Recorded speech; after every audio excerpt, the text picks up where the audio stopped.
Alright, it's GSL time. Oh, we're starting off Group B with Hero in the bottom right and REYNOR in the top left. And REYNOR does not want to get blocked, so he has gone for a 15 hatchery. And Hero is going for a gas first. So Hero actually wins the dice roll in this opening, guys, because the 15-15 is designed to be optimized against a Protoss player that wants to block your expansion. But Hero is not even going across with a probe at all. He's going to have super fast gas, which means early warp gate and adepts and oracles all coming out, super optimized. Wait, why has he got 3 workers on gas? Oh, Hero always messes up his gas first, doesn't he? He always puts way too many workers on gas. Oh, Hero. You know you don't need to pull workers off minerals onto gas when you do a gas first, no scout, right? This Nexus can be quite a bit faster than this. Anyways, Hero's very unoptimized gas first opening here. He's gonna go 21 Cybercore. Yeah, Harstem would have some things to say about this. I think I'm pretty sure I learnt gas first off Harstem because he was very optimal at it. But yeah, Hero's a little bit odd in the way he does this because look how much gas he has. There's just no need to have this much gas. Maybe he has some genius way of using it where he goes double Stargate Oracle really early, but I very much doubt it. Hero's opening, not particularly optimized. On the other hand, REYNOR's going for his old school 1 worker on gas opening. He's going back to this. This is cool. I've been using this lately, so I really enjoy this opening. I remember I initially criticized it a lot for only having 1 worker on gas. It seems like why even bother building the extractor? But after playing around, I realized the flexibility of being able to put workers on gas quickly if you need it, which he's decided, you know what? Chrono to depths coming across, let's put on link speed. And that's a reaction. If he doesn't see a chrono, he doesn't put those workers on gas. Stargate comes down very early. You can see tons of gas available here. And the Stargate did go down very quickly at about 2 minutes and 12 seconds. The Nexus coming up here, even though it was a slightly de-optimized opening for Hero, I actually think it's still very good. Obviously, just the fact that he's gone gas first, he's got so much money coming in, and we should be seeing a chrono on that natural now. Unless he's going to chrono the Oracle 3 times. He could chrono Stargate 3 times to get those 3 Oracles out. Ooh, Probe comes in and blocks the expand.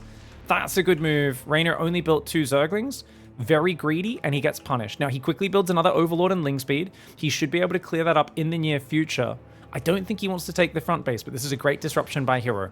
Now, obviously, REYNOR has so much weight on his shoulders. He bombed out a GSL last time a few years ago. He was not happy with it. He's fighting for revenge. He's fighting to get back so much that he's lost here in this GSL group. And Hero, on the other hand, is just the Chaos Master. Every time him and REYNOR play, it's fireworks. It's almost always a fantastic match. They have played so many good series, but let's be honest, they played a lot in 2021, 2022, and REYNOR got the better of him more often than not. REYNOR and Hero would have these fun back and forth crazy games, but at the end of the series, it would still be a 4-2 or a 3-1 or something like that. You know, it was often quite one-sided in the scoreline towards REYNOR. Those were different maps, it was a different balance patch, and so far a bit of disruption does go down. We've got 1 Overlord has fallen, not to mention the denial on the hatchery, so a bit of damage out of Hero onto REYNOR. He's only got 1 Adept, 1 Stalker on 1 gate, super optimized build, and that second Oracle's already on the field. Is he going to chrono a 3rd one? No, he's going to go Robo Forge, Creator style. Okay, so Creator style is usually going into charge afterwards, very much focused on getting out like upgrades, immortals, building cannons reactively if there is a Queen Walk or anything like that. And REYNOR will be needing to make sure he pushes his economy very hard to keep up pace with this, or surprises with a big all-in. I do find that Mutalisks can do very well versus this if you can catch him off guard with it, but we know that REYNOR is a little bit emotional about Mutalisks in terms of not believing in them, not having faith in them. I still stand by Scarlet's comments, you know? Guess what? Immortals can't shoot up, therefore Mutalisks are the best unit in the game in ZVP. Anything that Immortals can't counter, you're gonna be pretty happy with, and Mutalisks the quickest one of those units that it can't hit. Twilight Council does come down as well. Now, with melee upgrade is obviously better against Blink, whereas this opening doesn't even have a Twilight. There's no glaives. REYNOR's trying to scout and see what's going on, and he's down in workers right now. He's playing a little cautiously. I'd like to see that Spore Crawler move. He's going to do that now. He doesn't have a Spore in the main, and his main has no Queens in it. He also doesn't have full Overlord coverage like up on the top right. So luckily for him, the Oracles do chase him back, kill a few Zerglings, because if those Oracles get in the main, that is wide open right now. But he has good enough vision. I think he'll be able to react in time if that's the case.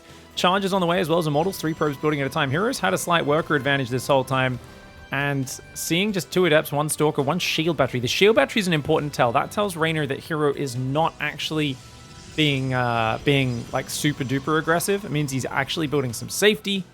He's kind of just chilling, working his way forwards in this game. Now, REYNOR just needs to check for those gases, and if he sees no gases on the 3rd, he needs to stop at 66 workers and mass Roach Ravager Zergling.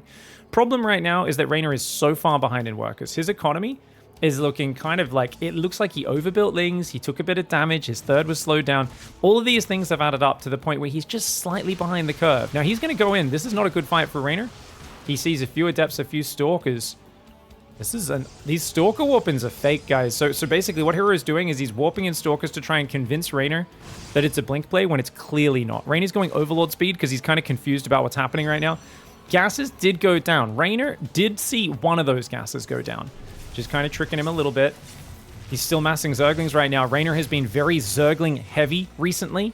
We saw him in that series with Nightmare we cast just the other day from the Weekly Cup where he was like, I'm going to defend with just Zerglings until the last second. But 8 Roaches are coming out, which is very important. REYNOR needs nothing but Roaches because this is now going to be a... Oh, actually, maybe not nothing but Roaches. Oh, is he going all in? Okay, REYNOR's doing a Roach Max. It's Roach Max against Immortal Chargelot. We've got a second Forge on the way. It's Immortal Chargelot with a second Forge. Hero's build is bananas, guys. And when I say bananas, I mean weird as all heck. He's going 9-gate, 3-base pressure with a bunch of Adepts and Stalkers. Behind it, he's building Immortals and Chronoing +2, but he's also going double Forge, but no 4th base. I can't tell it. I don't know what to call this. Is it a timing attack?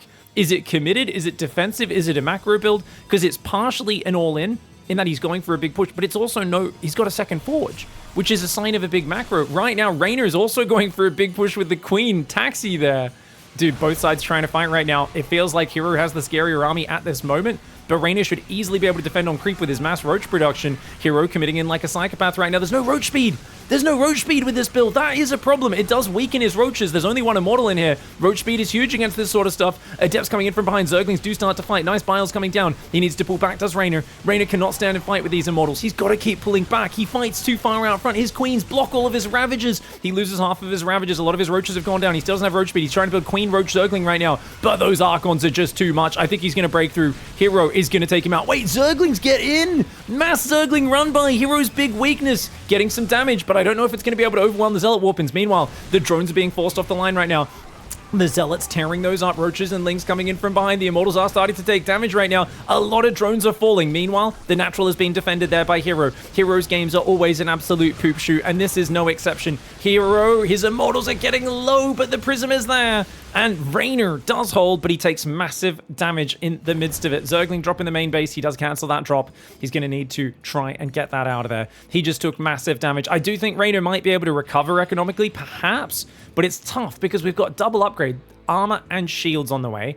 You've only got +1 melee. You're obviously down 20 workers. REYNOR feels like he needs to win with an all-in, but against a Mortal Archon battery, I don't think that's possible, especially without Roach speed. His army is so slow at getting across this map, but he's already committed to the counterattack. I think Hero's got the hold.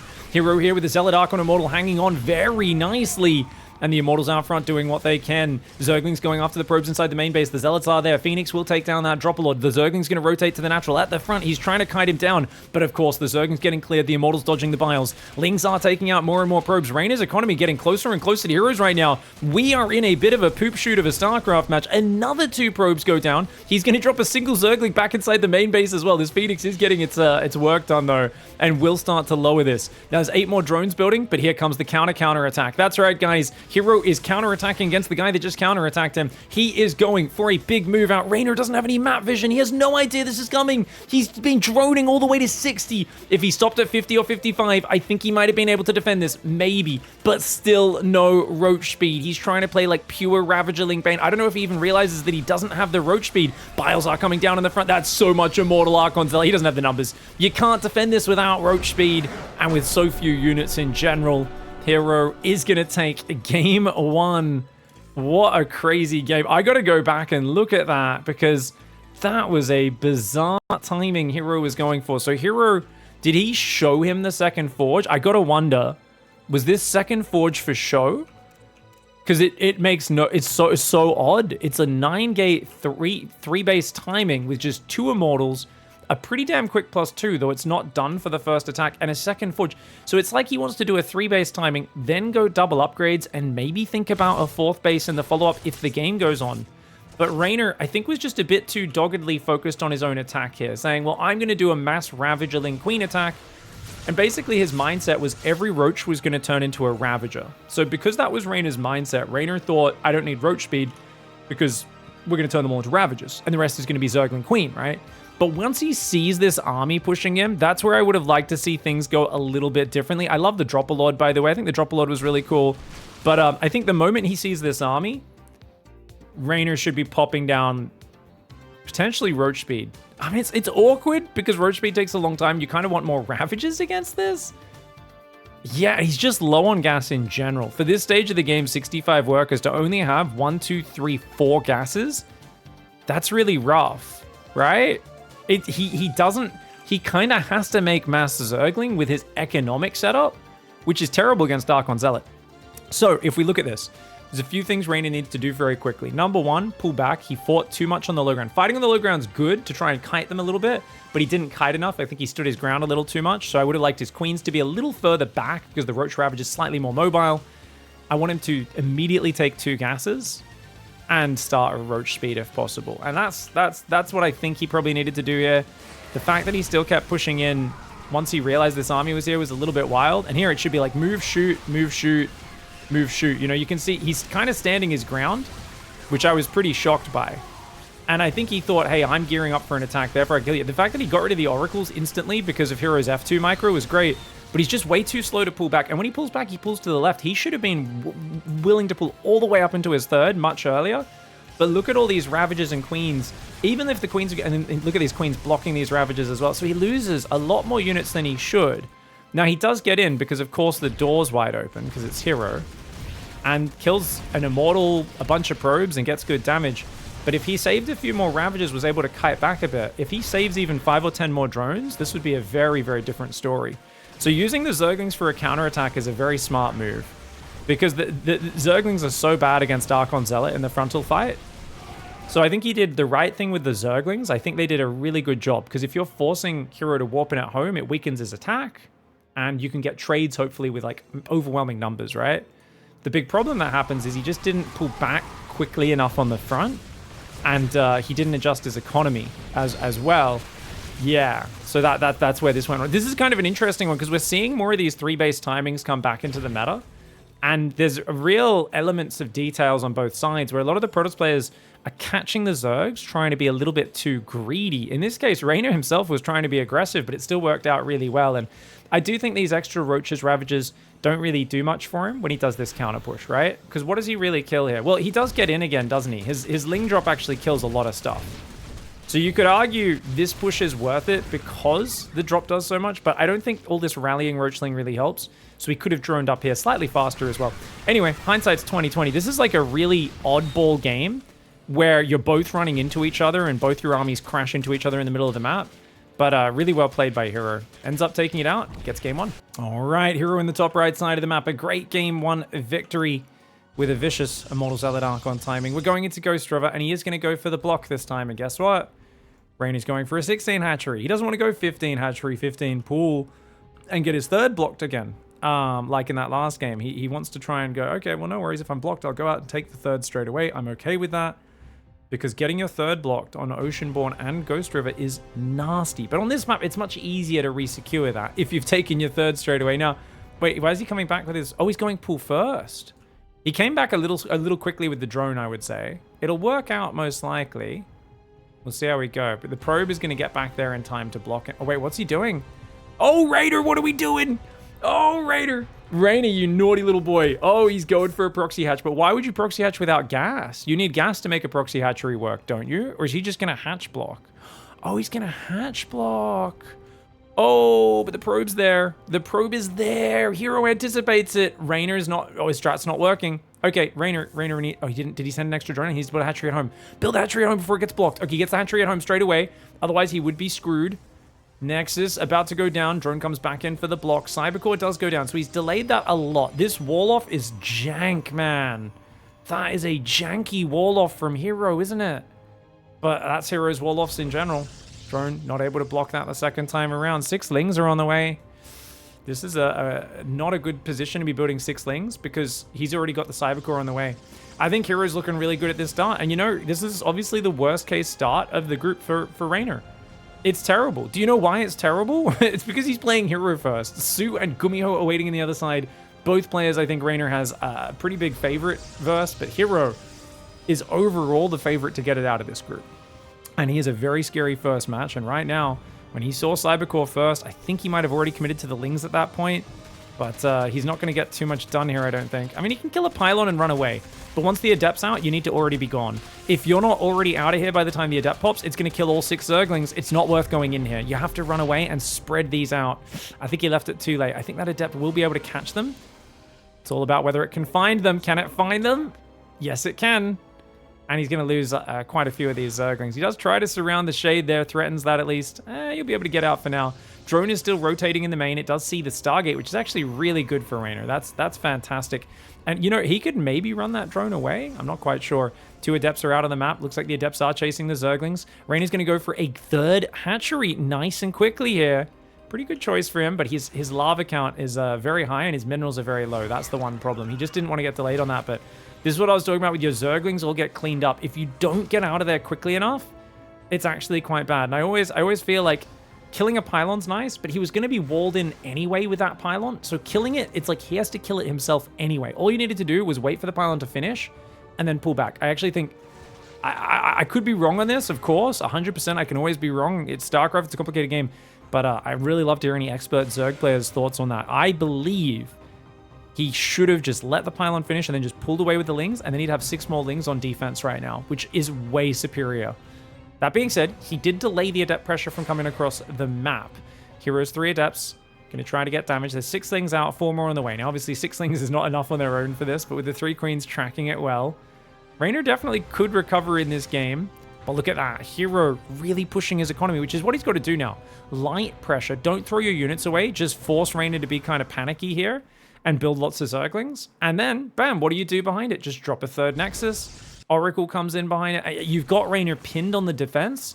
He's losing creep vision now with the Oracle revelation. And how the hell does he drone up his 3rd? His natural's not even saturated just yet. He's desperately trying to get his queen count up. But especially when like a 2nd Oracle comes, is there enough Queen Zergling to really deal with this? I don't know. Adepts think about finishing the Shade. REYNOR was trying to hide his lings to the last second to bait him into committing. But Hero's too good for that. Hero does go for the 3rd gas right now. Twilight and Forge will probably be the next things on the menu. I think we'll see a standard blink opening from Hero, is what I would guess. Twilight does go down first. Adept shade in, but they cancel. Oh, drone pops out and dies. Okay, that Zergling's going to pop out. They do survive. A lava gets focused. Lings. Oh, if he can cancel the 3rd, this is big. This is really big. He's going to go for the pylon to start. He could click on that Adept with a few of these lings. Not the best micro for REYNOR. If he grabbed a few of those lings on that side, could have focused that Adept down as it was warping in without really slowing down his kill on the pylon. Now, 3 Oracles are here, so he's going to quickly get out of there. Oh, Hero's micro is very good, and he paused with the Zerglings. Does lose an extra 2 Zerglings for that cost. 5 Adepts are going to be shading across. He's got some lings at home, but he's going to need a lot more. A lot more Zerglings. No creep in this middle area either. He never replenished the creep. That's a problem for REYNOR. Lings going to get themselves a nice little surround, but he doesn't have the numbers to capitalize on it. The queens are not close enough either. 3 queens in the main will definitely help out if the shade continues. Lings will grab themselves a probe, which is nice. Probe in the 3rd does go down. REYNOR's fighting from behind, though, just like game 1. Remember game 1, he was down in workers the whole time? This time, he's doing a good job of keeping his worker count up there, but he's doing it in a position where at any moment, I feel like Oracles are going to kill 8 drones. They're going to find some undefended workers, or Adepts are going to shade in and ruin his day. He's trying to keep him pinned with the Zergling aggression. If the Adepts are out in the open, it could work, but pretty good split. To be fair, these Adepts in the 3rd are kind of just in the open right now. The Adepts in the natural, not on hold position. Of course, they're not. Hero doesn't know what that button does. Oracles in the south, going to come in and cancel his 4th, though. That's an easy cancel on the 4th. Get a drone kill as well. And another drone has to head down there immediately. Now, they've still got their lasers on. No, they do turn it off. I think he's realizing, hey, we're not going to get too much done here. REYNOR has 8 queens with a 9th on the way. And he gets a fair bit of damage done to that Oracle, which is nice. He's going for a Baneling Nest. And he does not have a lair start. Oh, God, he doesn't have a lair started. And no Roach Horn. REYNOR needs a lair so desperately. 625 lair. Now, to be fair, he's focused on the most important things. Lings to keep himself alive, drones to keep himself safe. Dude, Hero's Oracle Micro is so good. Kills like 6-7 Zerglings there. Very nice Oracle Micro. At least a lot of the Zerglings did get away damaged. Maybe it wasn't quite that many Zerglings. There are 4 Oracles, 6 Stalkers, 6 Adepts on the front. The Queens are the most important thing to defend this. But remember, Stalkers do very well versus Queens. Blink is done. Charge and +1 coming in behind this. 6 Gateways are up. Queens can defend the Oracles and the Adepts very well, but it's the Stalkers that can outrange them. 6 range for the Stalker, 5 range for the Queen, not to mention their ability to kind of volley them down with a much higher DPS. Zergling Baneling out on that third. Zealot's going to see it. Great. Lucky movement almost there for Hero, let's be honest. That Zealot, I don't think was scouting for that. I think he was just kind of F2ing across the map and it happened to go south. That's really good. Now the Banelings are going to be dead. Oracles can jump on those pretty easily. Stalkers will chase them down. Hero does just F2 that whole army home. Stasis Trap does A-okay there. The Lings probably could have kept committing there and at least focused the pylon down, but he's got a Spine Crawler building. That's going to be necessary. And how the hell do you defend without any Ravagers? It's just going to be pure Zergling and Baneling.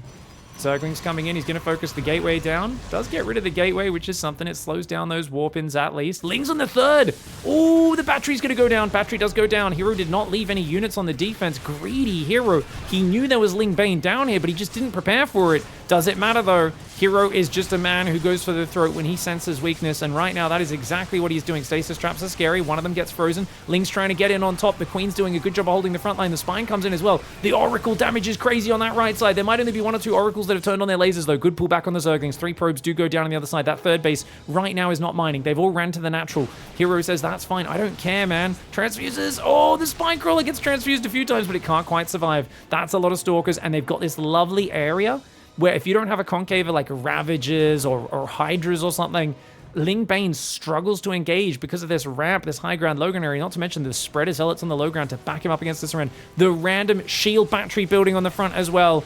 You savage Hero. Lings come in again. They're going to do big damage though. Hero's pants down around his ankles. He snap recalls. The Lings should probably get out of here, and they will try to. A bunch of the Lings do get trapped. Great blink there. 9 probes go down. It was still, I think, a decent trade for REYNOR, but he's got to try and surround these units. But the map's so bloody small. It's claustrophobic, mate. He tries to go for the flank. The Oracles turn on their lasers, though. He goes for the Banelings. The Lings have to pull back. REYNOR cannot do this with pure Ling Bane. He just can't. There's too much Stalkers. He's down 14. Army supply. Queens are good, but they're not that good. The Oracles are starting to fall. You can always tell when Hero feels like he's got the game because he throws his Oracles away. That is the sign of a Hero who thinks he's about to win this game. If he throws his Oracles into the meat grinder, it tells you that Hero is saying, I've got this in the bag. I am the big boy, and I have too many Blink Stalkers. And I think he's absolutely correct. I guess the big boy is Parting's nickname, and he definitely is not Parting, but he is very similar in style. Aggressive, cavalier, and incredibly dangerous. REYNOR just does not have the numbers to deal with this. On the back foot from start to finish, 2 games, getting his third blocked, not being able to expand the way he wanted to, and just being kind of kept under pressure, unable to keep up with Hero in the early game. And that shows that we've got A tier, A+ tier Hero showing up today for GSL. All right, into our second match of the group, we've got GUMIHO in the left side of the map. And his opponent, SOO, going for a 15-15. Cool to see. I always think of SOO as an old school guy. Just kind of sticks to the hatch gas pool normally, but he wants to get that hatchery down as quickly as possible. And that hatchery around 37 seconds is beautiful. Normally you do an extractor trick next. Then you go for the Overlord after that, and then the spawning pool. So it looks like he's practiced this build pretty well, and is going to be following that quite all right. Where's the Overlord? Oh, is he doing spawning pool before Overlord? I remember when we were first learning this. I remember talking to Cyril specifically about this fact. And I was like, man, it feels kind of awkward, like that the Queens don't line up with the spawning pool. And then I watched the way he refined it and done it. And he was like, no, you have to go Overlord, then you go for the spawning pool. And it is actually way better. You have less lava stagnation. Your drones start earlier. It's just a way better build. Whereas look at this. He's got 3 lava, 200 minerals. And he's not building any drones now. So this is a very awkward execution for SOO. A bit of a mistake here with the opening. That being said, you know, it's still going to be a quicker expansion, earlier Queens, earlier injects. And the one upside of doing this version of the build is the inject in the main comes out so incredibly fast. Because that Queen will be able to start maybe 3-4 seconds before the Queen on the natural. Command Center comes down. Very standard for GUMIHO. He doesn't like SCV scouting. He's just going to go for that 1 Rax expand. And there we go. Look at that. Queen starts. Natural's not even done yet. And now that queen starts on the natural. So this queen will be injecting so early in the game. Now, interestingly, he put off minerals onto gas as well. That's bizarre. That's normally you can only afford 2 workers on gas in the early game, and you'd never pull off minerals onto gas. He's not got any workers mining his natural yet. Oh, this is a bad opening. Yeah, unless... So the thing is, the advantage of this opening is that it does a sharp 2-base push. The only way I can get behind this is if he goes straight link speed, double injects, only builds at most 3 queens, and then he basically just runs into mass ravager all in, then it's not a bad build. Because in that case, you're actually trying to do an all-in. It doesn't matter that you're being inefficient in some regards. Oh, but he even has to do a spore trick. He also ran 2 Zerglings down the right. He should have known the Reaper was coming from that angle. Not a fan, guys. Sorry, got to be critical. I got to be critical when I you know, I see this execution. I'm like, it's not a good 15-15. I've studied the heck out of this build. I've watched Cyril do many variations, and it's not going to get him into an efficient spot. GUMIHO is going 3 command center, which is a greedy build, which should be even better poised to take advantage, as long as he doesn't get caught off by like a Nidus Worm or a surprise Roach Shove or something like that. But any of those attacks should be a little bit weaker than expected. The fact that SOO's just going 4 queen and droning up no link speed, mining 200 gas for no reason, it's an incredibly unrefined build order. Normally you have enough minerals to start the lair straight away on 44 supply at about 305. He's at 42 supply, still hasn't got the money to start the lair. So he's down in supply, and his lair is a good 10 seconds late. So that's a little rough around the edges, and definitely not a good start for SOO to this series. I want to see him go back to just hatch gas pool. Play normal. Play what you've done 1,000 times and you do really well. You do it at an elite level. I've seen a lot of players bring out the 15-15 in half-baked ways over the past 6 months, right? Cyril's success with it has inspired a lot of players to try it, but none of them have really put in his practice and his dedication to master the opening, and it really shows. Now, the Reaper sees everything. Link speed starts up. That's a fake. That's a fake link speed. SOO's being tricky. There's no way he's actually using that. He just wanted the Reaper to see it, and that's kind of obvious in my opinion, but maybe it sells a story of I'm going Mutalisks when in fact we know he's going Roaches. Overlord does get picked off. Oh god, is he going to get 2 Overlords? GUMIHO with some very nice pressure to start things out. And he's going to go for a safety Banshee behind it, which is a really good idea. Safety Banshee can do well. 5 Overlords building right now. The Reaper goes back in, sees that link speed's still upgrading, and now you should cancel that as SOO. He's not canceling it. Why not? Is he actually committing to Lings? But he's got Roach speed, and he still doesn't have a third. It's 4.5 minutes. Normally you have a third by 4 minutes. To be fair, GUMIHO saw no third base. So all GUMIHO needs to do is build 2 bunkers, make tanks, make marines, and he's just unkillable here. Because there's no third for SOO. You're miles ahead with a 3 command center opening and mules dropping. Especially with that safety Banshee to help out. It feels like this is just already a massive advantage for the Terran. And if that Banshee flies over, oh, he's even going to kill the Overlord. If the Cyclone moves up, he can kill it. Oh my gosh, 3rd Overlord kill? This is such a bad opening for SOO, guys. Oh no, is today going to be the day of like one-sided bot matches? I hope not. I hope not. To be fair, you can still shove with a bunch of roaches and do some damage. The problem is the Banshee's going to be just wailing on them. So unless you bring queens across the map, which will take ages to get across, then that's an issue. He does show Zerglings with link speed. Now, you know what? That might trick GUMIHO into thinking, oh, it is link speed. He's playing Mutalisks or something on 2 base. So he might be worrying about Mutalisks right now instead of anything else. Now, the queens are poking forward. Banshee's going to pull back to this side. Looks like that 3rd base will float down now as well. GUMIHO's building a tank. He's building marines. Here comes it's a push. It's a push, guys. It's a 44 drone, super delayed Roach Ravager Queen Walk. This is way later than the timings that Cyril hits with this. As we've pointed out, the opening wasn't clean, but somehow where's the Banshee? Why is it? What, he's not watching. He's not watching. GUMIHO has no idea about this attack. He's not paying attention. He has no SCVs ready to repair. No marines there. That tank's just sitting in the main base idle. Oh my lord, GUMIHO. Completely dropping the ball. Loses a bunker, a marine, a cyclone, and a Hellion instantly. He has to stay on the high ground. He needs to stay up there. Lift the 3rd, pull these SCVs off this base, and just survive right now. Because it's not a big economy for SOO. Now, to be fair, SOO's already droning, but he built 20 roaches here. This is a pretty big roach pressure. The marines and the SCVs hanging out. This is so bizarre, because I tried a roach push like this against GUMIHO earlier this week, and it did actually kind of catch him off guard. But dude, GUMIHO, why are we going out here? There's no need to fight out here. You've got to just defend. He moves so far in front of his tanks. Oh my gosh.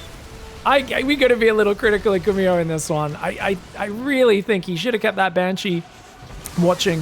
When you've played 3cc and your opponent's not got a third base at 4 minutes, which he scouted about 4 minutes, no third base when he killed those Overlords, you'd think you'd just take some safety precautions, wouldn't you? I mean, I might be crazy. I'd love to hear any arguments in the comments as to why GUMIHO did what he did. I think the Ling speed actually is the reason. If we think about it, I think the Ling speed tricked him.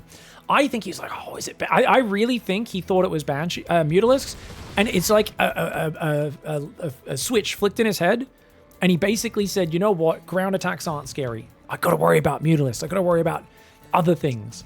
And he just forgot that, hey, you've seen this guy built Roach Ravager and is... Actually, did he see the roaches at all? I'm not sure he spotted any roaches. He never saw the roach horn. Yeah, maybe showing those Zerglings with Ling speed actually was worth the investment for SOO. Seemed to trick GUMIHO. 300 IQ or accidental perk for SOO, you guys decide. Oh, this Marine drop's pretty slick. He needs godlike damage and he's starting to get it. GUMIHO still in this game. Well, his work account's pretty bad. Does take down 10 drones, a couple queens, a couple roaches. He's not building... There we go. Worker production starts. He's got a good tank count. I think he has to play the long game. And I think against SOO, you really want to turtle up and just try to survive. Because SOO is a very mid-game swarmy player. He doesn't really have much late game. He's got pretty average spellcaster usage. But his swarming ability in the mid-game is second to none. Good at macroing, good at hitting his injects, and good at knowing when to commit to big battles. GUMIHO is going to try and counter push. If he gets rid of the purple base, maybe.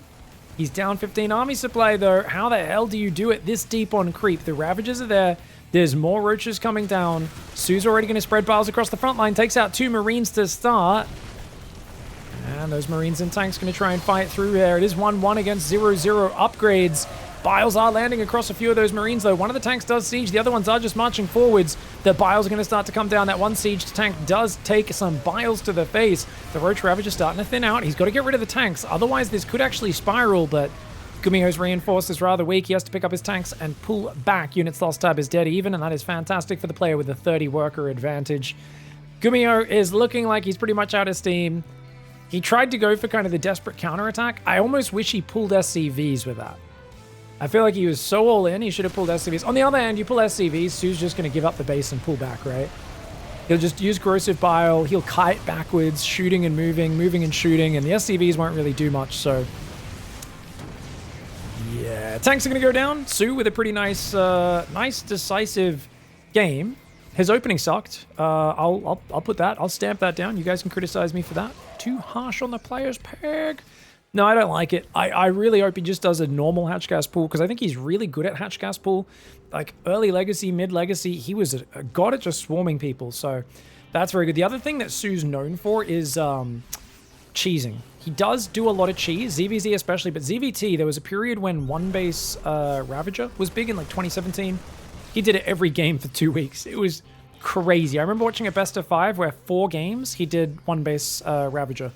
Terrans just didn't quite have the understanding of how to defend it back then that they do. So if he sees a weakness, he may end up cheesing. Oh, the Marines coming forward.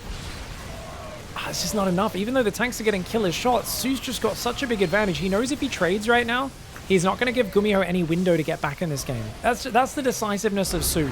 It feels awkward attacking in off creep into those tanks a little clumped, but SOO knew he had the numbers, and that's where SOO never hesitates, not once. All right, SOO with a very off-kilter opening in game 1. Now in the bottom right of Site Delta. Apologies for my bad observing there. Top left, we've got GUMIHO. Now, as I said, I want to see that 13 Overlord into 16 Hatchery, and it looks like that's exactly what we're going to see. So SOO's going to play Hatch Gas Pool this time around at opening, where I think he's a bit better at it. GUMIHO's got to be kicking himself, though. He really... he just didn't dot his I's and cross his T's. He went, you know what?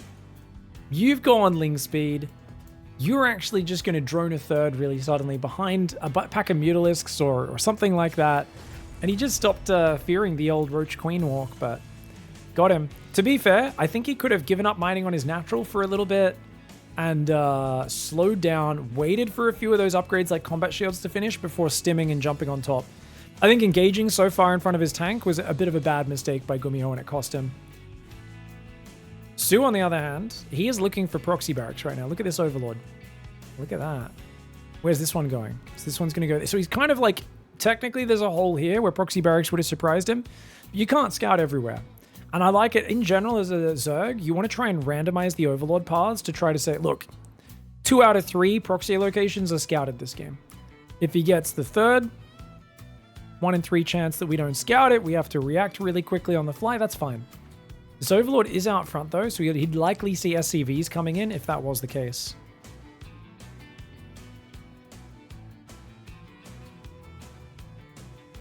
Command Center goes down once again with no scout. GUMIHO is really playing a scouting light game.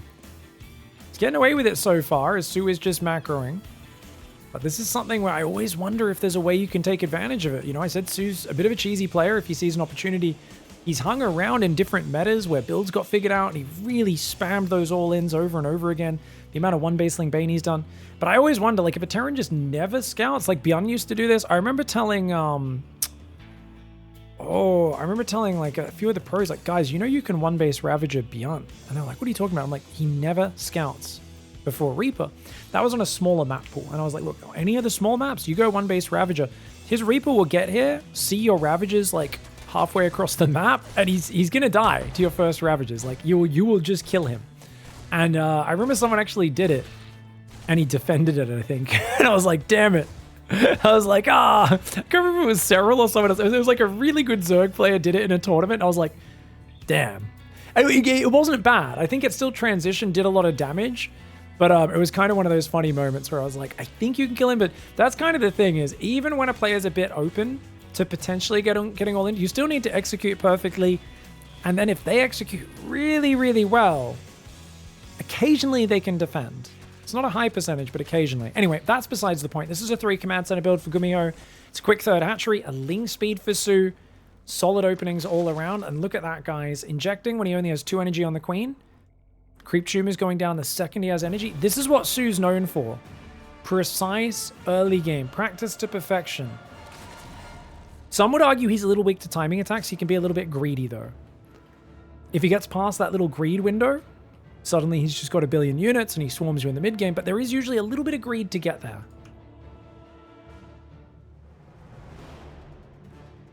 Hellion Reaper's poking out. Pretty defensive play for GUMIHO. He's going to go for a Viking as well. Where are the Overlords? Is that the closest one? Oh, yeah. Okay, so this is a feature of SOO that I should have pointed out. SOO doesn't send his Overlords across the map. A lot of the time, he literally just like scouts for proxies and then doesn't scout. So you can go 3 command center before barracks and get away with it against SOO a lot of the time. Oh, the moment he sees the Hellions move out, the Lings go in. Look at that. Look at that. The Overlord spots it. The Lings go in. It's just 4 Lings with Ling speed. It's a super small counterattack, but it can do big damage. Beautiful run by of the Zerglings. Should be able to get at least the SCV building the depot. Oh, he pulled away. Oh, he didn't finish off the SCV on the depot. That's a bummer. He does get 1 SCV. Same time, it looks like a Hellion was left AFK there. So GUMIHO loses a Hellion and an SCV. Only 4 Zerglings go down. And another 6 Lings going across. Ooh. SOO is being dirty, man. So basically he's saying, look, every time you try to be the one in the aggressive seat, I'm going to counterattack you. And I'm just going to keep doing this. And I'm going to keep you really busy. I'm just going to make your life hard. And SOO's building plenty of Overlords. He's really good at not getting supply blocked. You know, getting supply blocked might be like a specialty of Dark, you could say. It is never getting supply blocked is a specialty of SOO. SOO is very solid in this early game. Always keeps a healthy supply gap.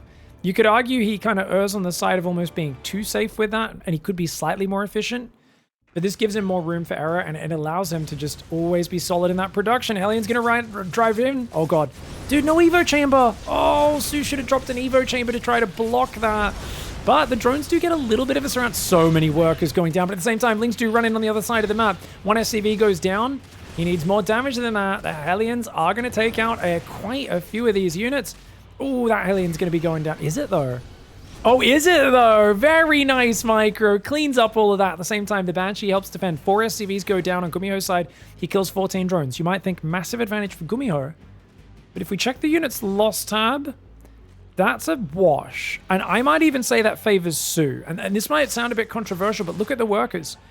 He instantly resaturated the 3rd before the pressure was even done. And he lost all the Hellions and the map control. And that's big. Because if you lose your Hellions, as long as SOO spreads creep nonstop right now, he will be able to get so much creep spread across this map, and that actually gives him massive momentum in the mid game. Sorry guys, my computer just kind of froze for half a second there. There was a bit of a little spike there as my computer pooped itself. Double Evo Chamber is on the way right now. Hydroden coming in.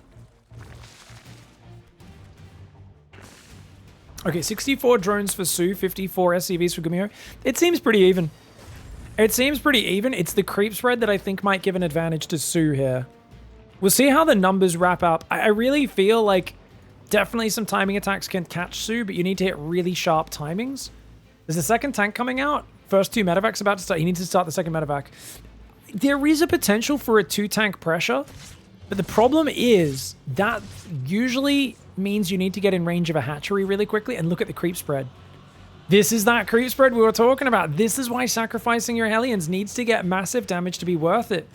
Because not only is the unit trading even, SOO's up 10, 14 workers, about to be 18 workers. He's building 4 more drones. He's going to fully saturate that 4th straight away. GUMIHO sees that. And I think that tells GUMIHO he's got to attack. But look at that. Zergling's come in again. The 3rd Zergling run by of this game. It's such a small commitment. But look, he grabs himself a couple of SCV kills. He's just irritating him as much as possible. Goes for the mule. Doesn't quite get it. But even then, 2 more SCVs for a few more Zerglings. He can keep doing that. I'd love to see him just do it again and again. Just keep trickling Lings into these bases. Because he pulled GUMIHO's attack home. GUMIHO's attack should have been deeper on creep already. Combat Shield's almost finished right now. You want to fight basically the second Combat Shield's finishes. 1-1 upgrades. There's no 1-1 for Zerg. Problem, the creep's really deep. Bane speed's done. There's 6 Banelings ready. GUMIHO's going to go for it, though. He saw that that 4th base was full of workers. He hasn't even started his own 4th command center. He knows that he has to do damage soon. Problem is, he's deep on creep. GUMIHO, there's a Ling Run by hitting him right now. The Ling Run by distracts him for just a fraction of a second at the exact same moment. SOO jumps on top. And in that distraction, GUMIHO took a Baneling to the face with some of those Marines. A little awkward on the hot pickup there is GUMIHO. He does save his Marines, but his tank goes down. It was just a few Zerglings yet again. Only 7 workers have died to these Ling Run buys, but they've been a very minimal commitment. Banshee comes in, grabs 2 drones, pulls back. GUMIHO has his 4th command center and 2nd factory on the way. He has to turtle now. After losing those 2 tanks, GUMIHO only has one option, which is turtle up. Problem, that cedes map control to SOO, which means SOO can go to 85-90 workers. SOO can max out. He can cover the entire map in creep spread. He can tech up as well if he wants. We know he's not really a good spellcaster player, but he could still go Hive for a couple of Blinding Clouds, or Abducts would be very nice. We do see him build 1 or 2 Vipers or 1 or 2 Infestors on occasion. Marines are deep on creep. Oh, GUMIHO is just getting swarmed. Yeah, GUMIHO has no business being here. I think this is a bad decision. I am a massive GUMIHO fan, for those who don't know. And I'm very aware of the fact that I'm kind of overly critical of him right now. But I can't deny that he's making big mistakes. I don't know why he's continuing to attack. He should be turtled right now, trying to recover. SOO's a mid-game player. SOO cannot play late game. And I say that like as a fact. His late game is very weak. It is by far the weakest part of his game. Right now in the mid-game, he's strong, and he's in a strong position, which means he's strong at the point of the game that he's strong at. As GUMIHO, you have to turtle this game out. That's not normally GUMIHO's forte, but against SOO, that's anyone's forte. Look at the way Beyond plays against Shin. Shin's an early rush sort of mid-game swarm guy. Beyond turtles like no tomorrow against him, even though that's not Beyond's style. And that's an adjustment to the player. And I want to see GUMIHO do the same thing. He's now going to float his command center. Now, actually, I would say that's a mistake. You have to just defend this area, hold the command center back, wait another minute until you're maxed out, then take the 4th. Because if you spread out, you're just going to give him an easy attack angle. And look at that. The Zergling sees Marines over there. He knows you're taking a 4th. SOO may be famous for attacking into choke points, but when you take that open 4th on the left, of course he's going to go deal with that.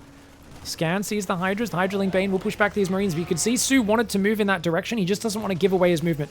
So he moves out of scan range. He then kind of pretends he's going back forwards. And then he instantly moves south. There's no tanks there. There's nothing covering that south side. Banshee moves in. Banshee moves out. Marine tank. There's only 2 tanks, though, and a bunch of Marines. SOO's ready for it, and this is exactly the perfect move. SOO is going to catch this 4th base before it's up. GUMIHO needs to get out of here right now. He does not have the numbers to stop that advance. The Banelings connect with the Marines for the 3rd time in this game. The command center getting focused by the Hydras is absolutely brutal. Oh my god, sorry for the observing, guys. Really bad observing for me in this game. I'll make sure that's disabled for the future ones. The Hydras, though, there's just too much. Hydras take out the tanks, the Lings, and the Banes, and GUMIHO really needed to just knuckle down and turtle on 3 base, build up his work account, and then move out once he was maxed. Build a bit of a wall off and really cement that position. It's hard to make that call because SOO's going to have endless money, but I think that was the only way he was getting back in that game. Honestly, hats off to SOO, though.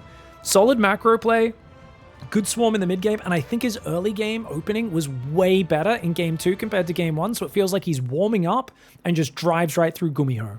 All right. SOO kind of just went like a hot knife through butter through GUMIHO. Hero did the same thing to REYNOR.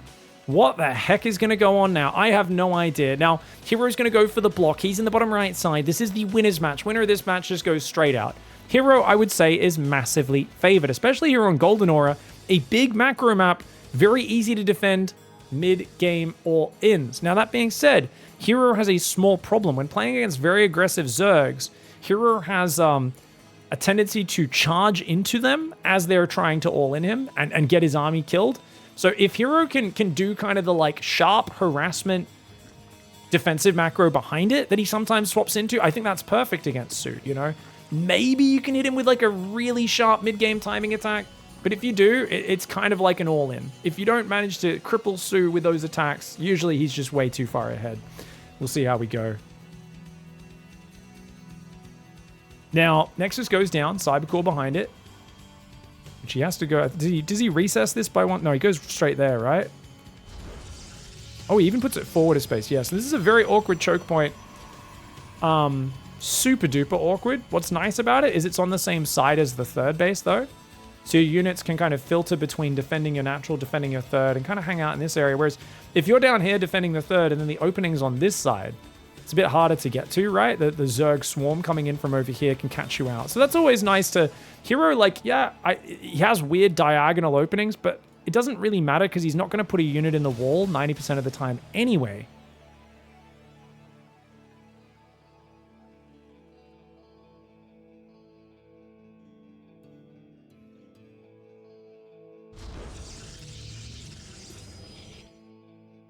Ooh, no chrono on the gateway. Now, SOO's gone really fast link speed, despite there being no chrono on the gateway. A lot of players would cancel link speed here, start a third hatchery. But SOO, I think he's just following his build, saying, yeah, nah, it doesn't matter. Just get the link speed at the fast time. That shuts down any adept pressure. We'll be good. Take the third at 32 supply.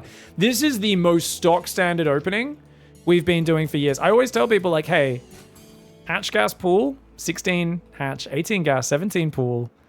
Get your 2 queens out, get your link speed started, 32 supply third base, build an overlord and a queen after that third base starts. This is like, you could do this in any matchup. We've been doing this one since basically the beginning of Legacy of the Void, and it works in every matchup. It's a very solid opening. I don't mind this at all. And I think SOO's got so many thousands of games of this under his belt.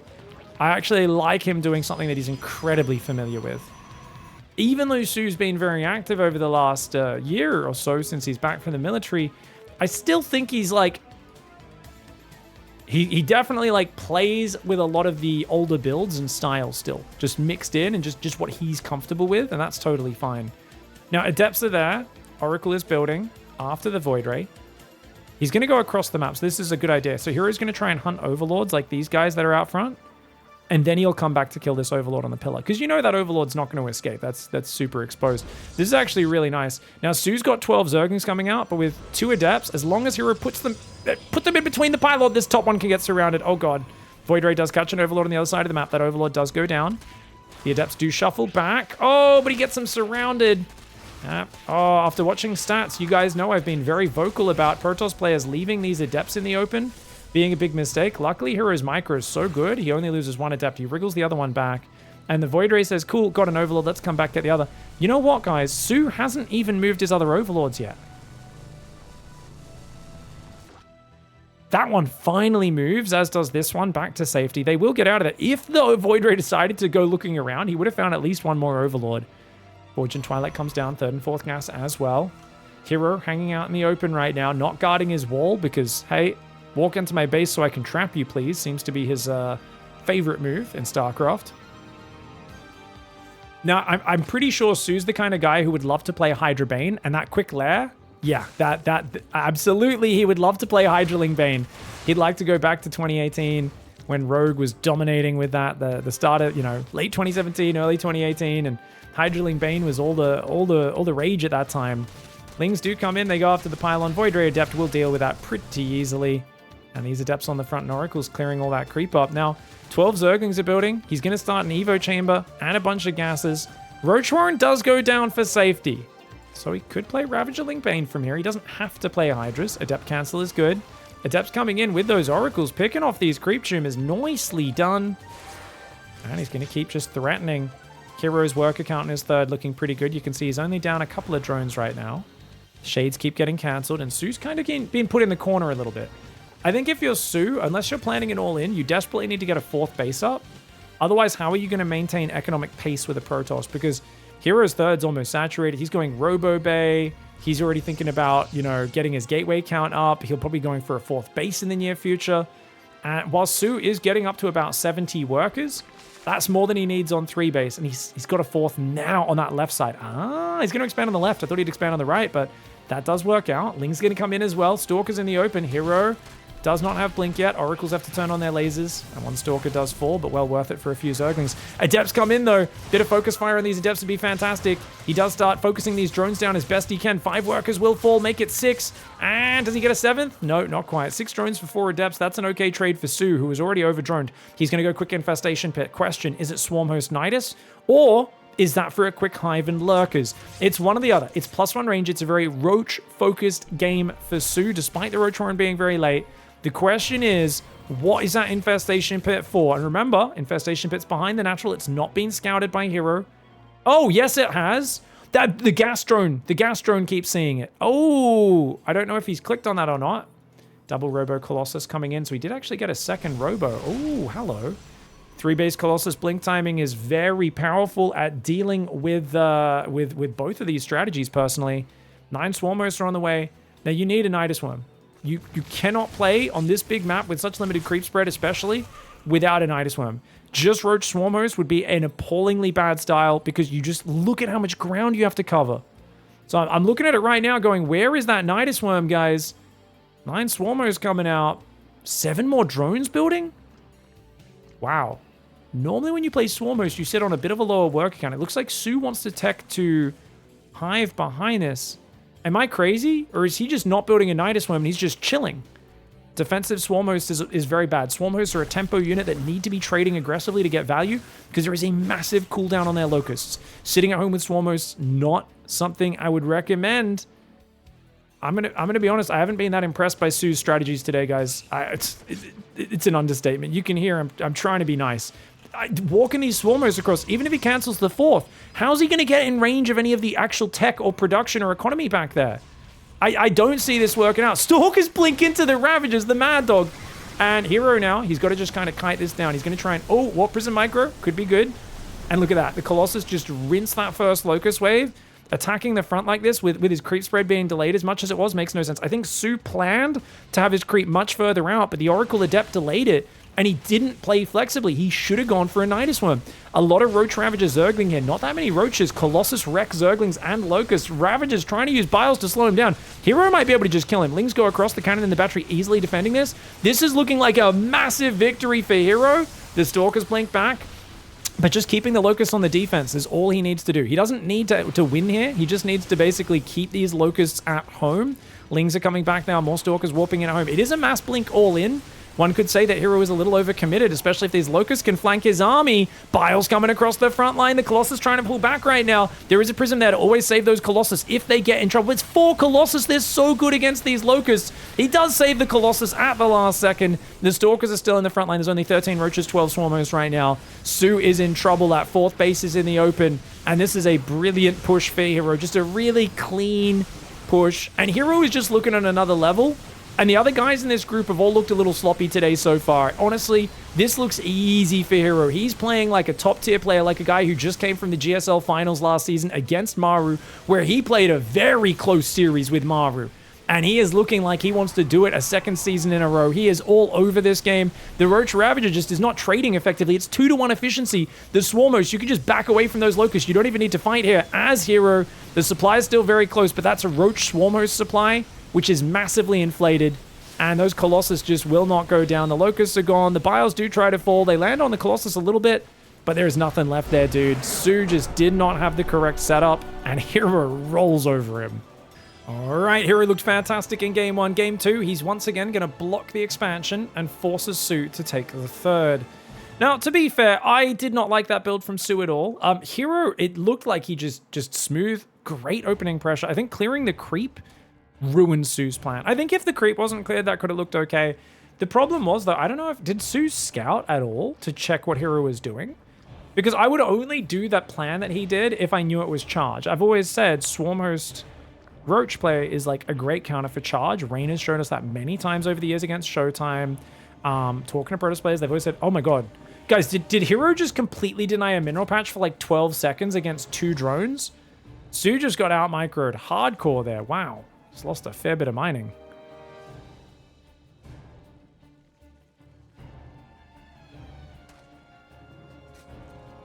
Yeah, SOO's getting his mining messed up. I mean, Hero's looked fantastic. At this point, I'm feeling like Hero, like obviously looking at the group beforehand, you're crazy if you don't think Hero is going to go through.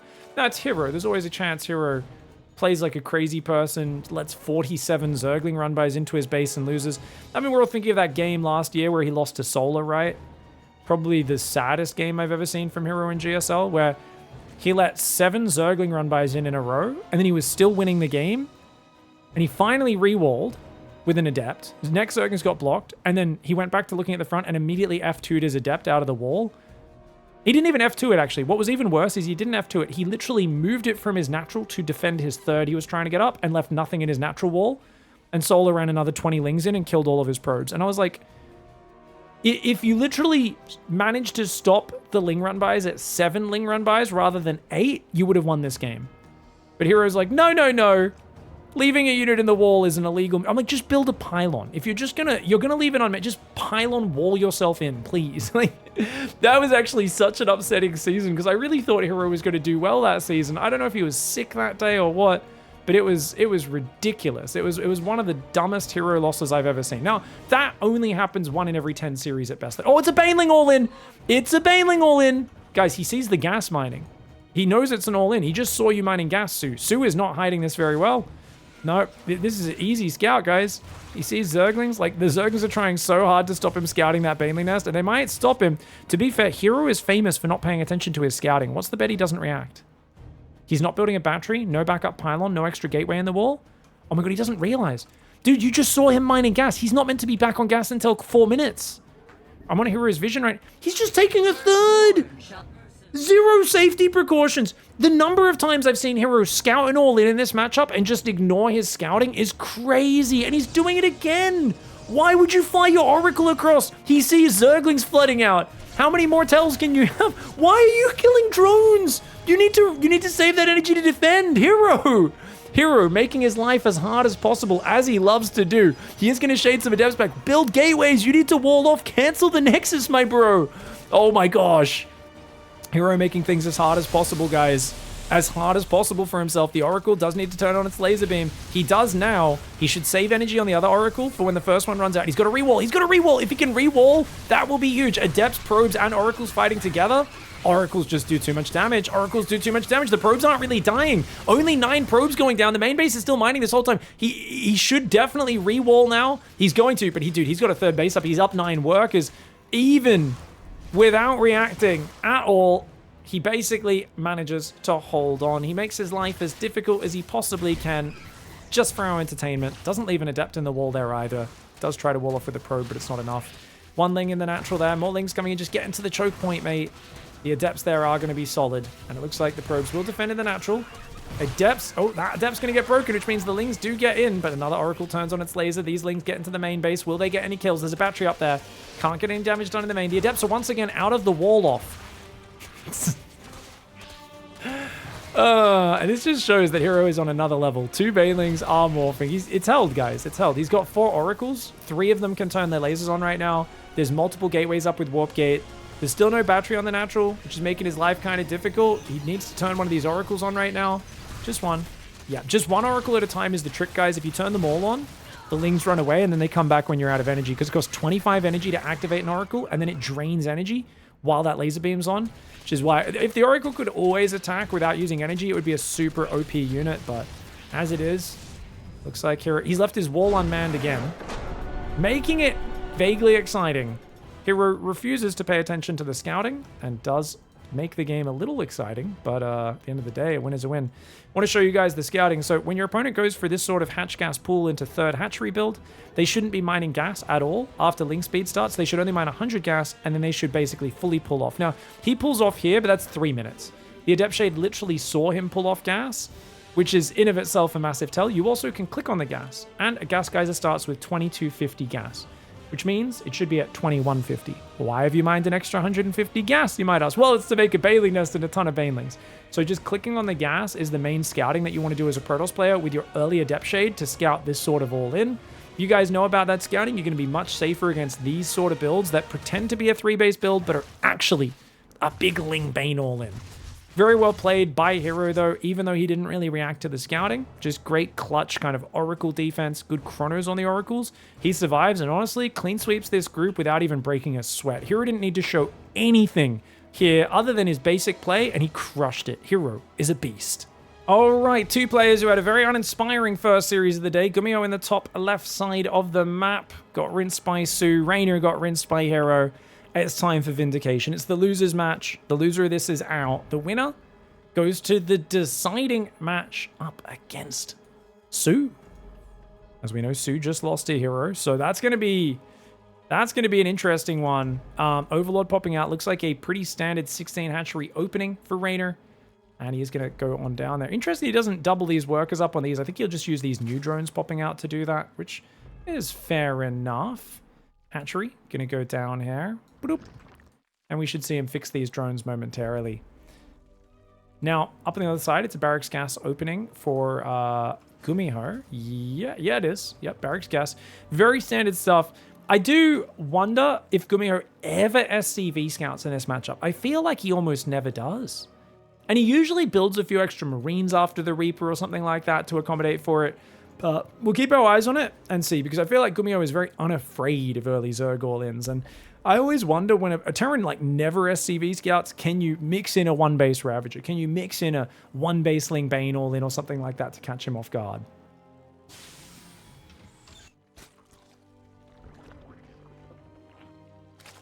I think we're on like just a very silent music track right now, aren't we?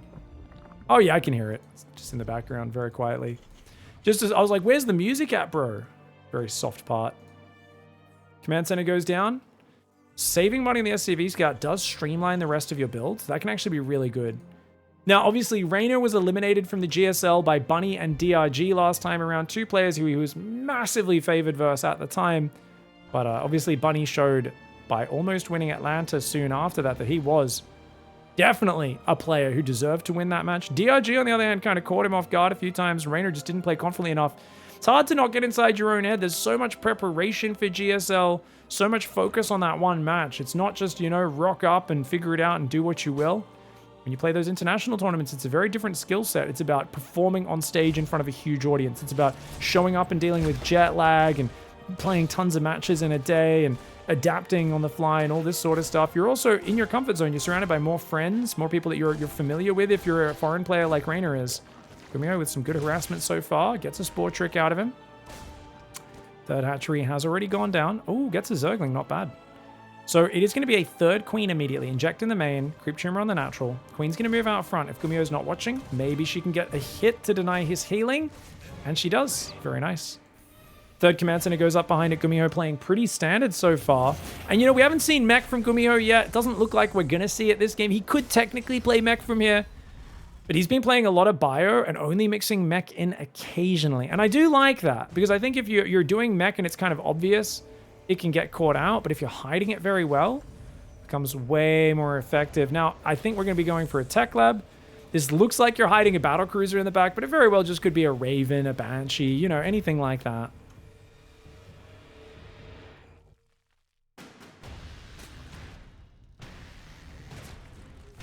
Drone's moving to the natural. Link speed's almost finished. We've got 3 queens out, 3 building. So REYNOR's playing a pretty solid macro, but he does have 7 drones right now, though. 7 lava, sorry, that he needs to be turning into drones, and he's building Zerglings. So he's playing very safe here. He's very kind of afraid of GUMIHO diving in with these Hellions. Feels like REYNOR's economy is maybe not quite as far up as it could be in this game. I think he started 6 queens way too early. I think he's building his queens earlier than he should, when he should have maybe potentially had a few more drones out. I could be wrong on that.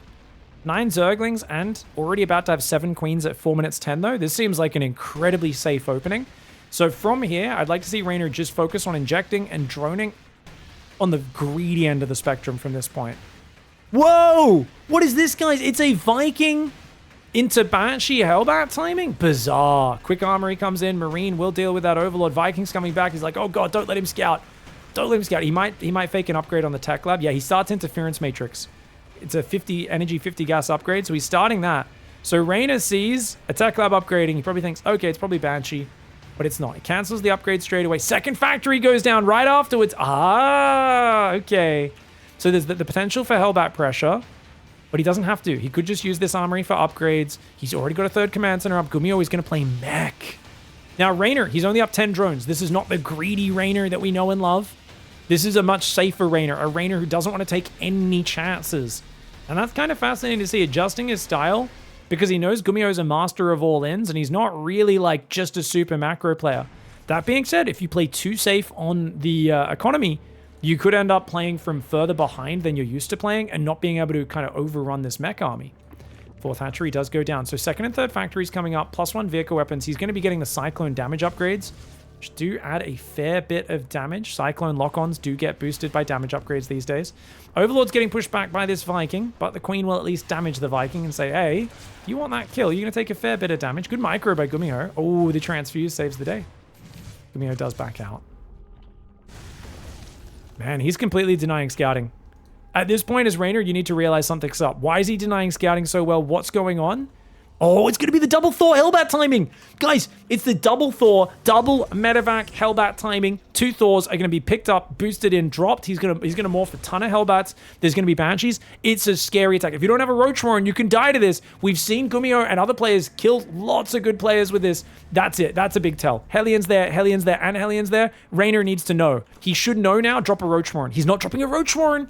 He didn't get the read. Okay, there we go. He does drop the Roach Warren now, but it's a few seconds delayed, and those Thors are already popping. I don't know if he's going to have time to get Roaches out. If he doesn't have Roaches, he's defending with just Queenling Bane. If the Hellbats spread out well enough, the Banelings will not be able to clear them. If you can't clear their Hellbats, then your Zerglings cannot deal with this. It's a +1 vehicle weapons, Thor, Hellbat, Banshee timing. REYNOR's played very safe, but he's got to stop droning. He's droning right now. He doesn't realize. Okay, he sees it now. He sees the Hellbats now. He needs to morph so many more Banelings than he's got. Just Banelings, Zerglings, and he needs to engage with the Queens. The Banelings need to land in the middle of these Hellbats, and then the Zerglings need to swarm the Thors. Easier said than done. He's very low on units right now. Thor's coming in the middle. Look at the Hellbats. The Hellbats take some big Baneling hits there. Banelings filtering through. Transfuses need to be going down a little bit faster than this. The Thors take down the Queen so bloody quickly. There's just no units here to back up these Queens. The Thor does take a lot of damage, but the Queens need to run away. He needs to buy time for more Lings and Roaches. He's building Lings, but no Roaches building right now. His Roach Warren's done, but it is a little bit late. This timing is brutal from GUMIHO. He's going to need to pull back from this base. REYNOR needs to run his drones away and just give up control of this base temporarily.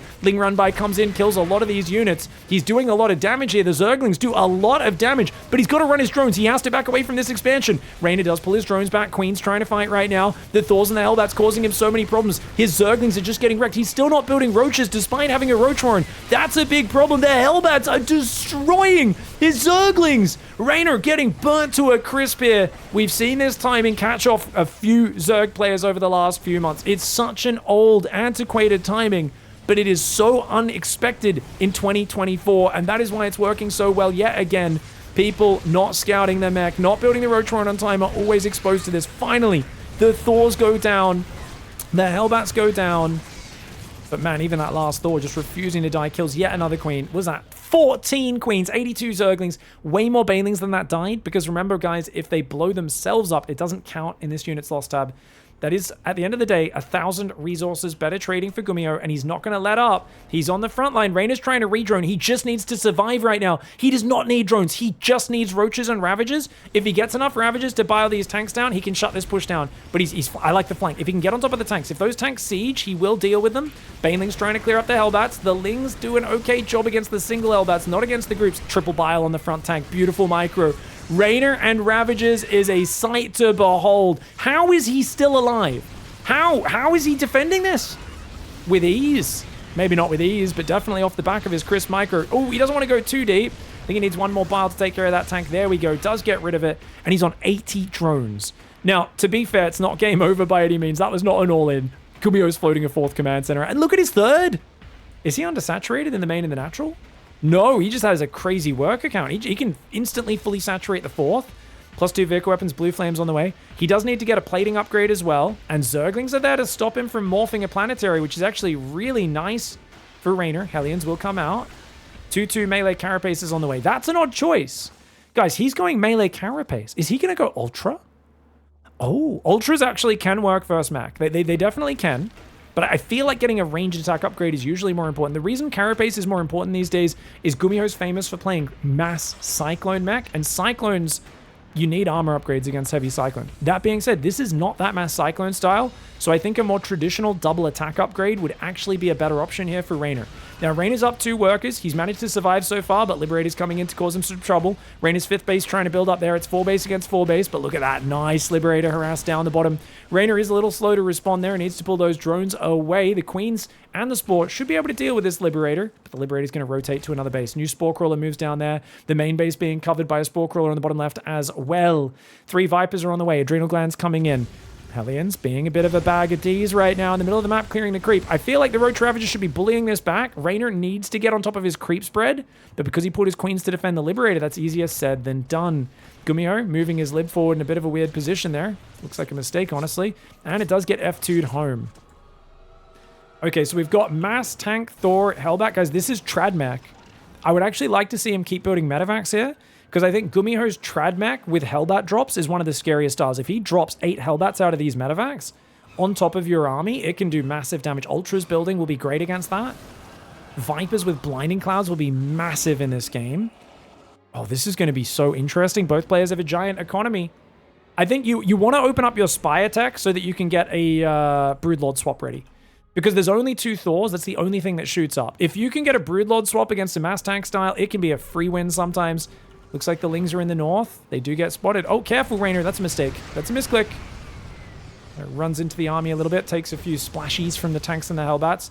+1 vehicle plating is finally on the way for GUMIHO, as well as his +3 vehicle weapons. 2-2 finishing for Zerg. And we'll see what he does with it. Ultra Cavern's done. Kindness plating is upgrading.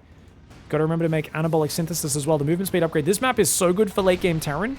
But there's no ghosts here yet. Oh, Abduct's coming in. He's abducting Thors. The Banelings smashing their Hellbats pretty damn nicely. Gets rid of one of the Thors as well, right?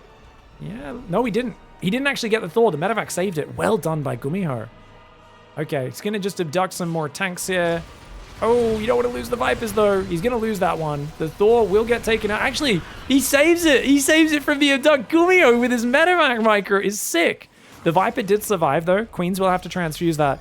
Reynor only has 6 Queens, which you might think kind of bad because he doesn't have a lot of creep and transfuse, but it's good because it means his army supply is a bit bigger than it otherwise would be, and that's a big struggle that Zerg often runs into.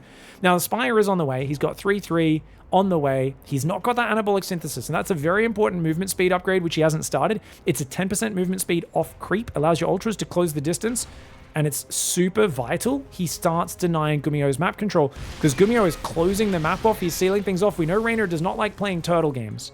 He never has. It's never been his style. Okay, takes out a Thor. Good snatch. Good snatch for Reynor. I like the way he's got 2 squads, one on either side of the map. But look at this. Hellbat drop's going to come in to annoy him. Does he go for a parasitic bomb, maybe? Wouldn't be a bad way to shut down that medevac. Queens and Ravagers pull back over here. Hellbats only take out 2 drones. Not too bad. Triple battlecruiser swap is kind of crazy. Now, this is actually what lost GUMIHO the grand finals game against Serral on the big snow map. You guys can remember the name. I can't. Ooh, Baneling's getting hammered by tanks. Yes, a tank goes down. Another tank will fall to those biles as well, but quite a few Ravagers and Banes do die for that. 2,000 resource lost advantage for GUMIHO. Remember, GUMIHO was beating Serral with the Hellbat drop Thor tank style on the big snow map in that grand finals in Sweden in 2023.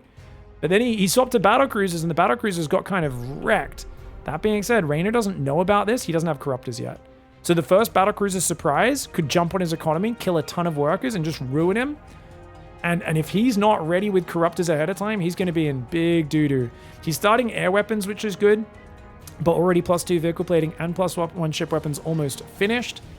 And GUMIHO's just turtling. Here we go. Abduct's coming in on a few of these tanks is nice. A couple of tanks do get picked off. I like the way Reynor's using the Vipers to just kind of chip at the edges. But the problem is if he can't actually mine from either this base or this base, which is so hard, then, I mean, he's going to have to full transfer to this one, at least, to mine this base out. But I think he should also be trying to mine this base out. Because you've got a big bank, but you know this is going to come to the long term. If you're not trying to bust him right now, which it doesn't seem like Reynor's trying to do, you're going to need to get a move on in terms of mining out his side of the map. And that's something Reynor knows very well. He talked about this when he was on the desk before Cyril played the finals at Katowice versus Maru. And he talked about how that's going to be big against Maru's late game, is you have to mine out the bases on his side of the map. Transferring workers up there now, so he's getting a move on. The Ultra Ravager hanging out. Biles do take out another tank. Here comes the battle cruisers. First 6 Corruptors are out. Not enough to deal with this, but losing this hatchery is not the end of the world. I mean, yeah, he'd like to be mining this out, but he just builds 9 more Corruptors. Should be plenty, and he should be able to deal with that. Second Spire goes down as well, so he does have 2 Spires now. Bit of a little fun army here, clearing creep on that right side. Couple of Hellbats in the top right as well. Reynor's got a lot of things to deal with right now. He does lose a hatchery. Triple Yamato takes out 3 Corruptors. So a hatchery, 3 Corruptors, and then you can just teleport out of there whenever you please. Oh, Parasitic Bombs come down! The Thors do get saved by the medevacs, but wait! There's a tank that dies inside that medevac. Ultras are going to clear this side as well. Already, it looks like the battlecruisers are teleporting away, so he's microed that very well. The battlecruiser is 1 bile from death. He's going to try and bile it as Reynor, but good dodges by GUMIHO so far. More battlecruisers coming, and that's always going to be rough. Big biles land on the BCs, but they can be repaired. Yamatos take out a few of those Ravagers as well. 14 Infestors are building right now. That's crazy. 14? That's too many. Rapid fire gone wrong, ladies and gentlemen. Those customizable keyboards the EU Zerg players are a bit obsessed with, maybe getting a bit out of hand. I don't think 14, maybe 8 would be okay. 14 seems like too many, but we'll see what he can make happen with it. Now, Reynor, he needs to mine this base out, and he needs to get these other bases up as quickly as possible. Because the longer this goes, the more GUMIHO is going to start moving entrenched positions to the middle of the map and denying those edge bases. Units lost tab right now, 3,000 resources in favor of GUMIHO. GUMIHO totaling this one out. Lovely. +2 ship weapons is on the way. Can you guys remember this game started with a Thor Hellbat timing attack that was ravaging Reynor? And yet we are finding ourselves now locked into a late game war. Ravens on the way. Air upgrade advantage goes massively to GUMIHO. Ooh, Alien Run-By is getting in as well. Dude, this is slick. SCV's running in to die. Hellbat's looking fantastic. The Ling Ravager Ultra is going to try to move over there to deal with it. GUMIHO is trading out his less important units. He even Dude, he just killed the hatchery. Wow, Reynor's struggling to hang on to these bases right now. The Ravager Ultra coming forward. He's going to deal with those Hellbats very nicely. Hatchery's going to go down. That needs to go 1 space to the right, but whatever. As long as it's down, and he can start mining. Great Spire coming in. Spire is still making +1 air weapons, but that is a 2-3 air army for GUMIHO. And he's going Mass Thor. Dude, Mass Thor Battlecruiser? Guys, that's a sick army, as long as your opponent doesn't just neural parasite it and make you hit yourself, which is exactly what Reynor's doing. Reynor has the hard counters to this army, but it's a surprise hard counter. It's not something that works if he knows it's coming. I mean, honestly, the fact that there's no ghosts is a big mistake for GUMIHO, in my opinion. I think the ultimate late game always involves that. He also is not making his +3 armor or +3 ship weapons. And that's an issue as well. Gonna let Reynor catch up on those upgrades if he's not careful. Spines will beat the SCVs in the top of the map. GUMIHO is making a hyper maxed out army. Broodlords are making for Reynor. I don't think Broodlords are going to do anything in this game at all. I think Broodlords are a complete waste of supply. Those would be better off as Corruptors. That's my thought. I think Broodlords are a Yamato magnet. They're a Thor high-impact payload magnet. I don't think they're going to do much else.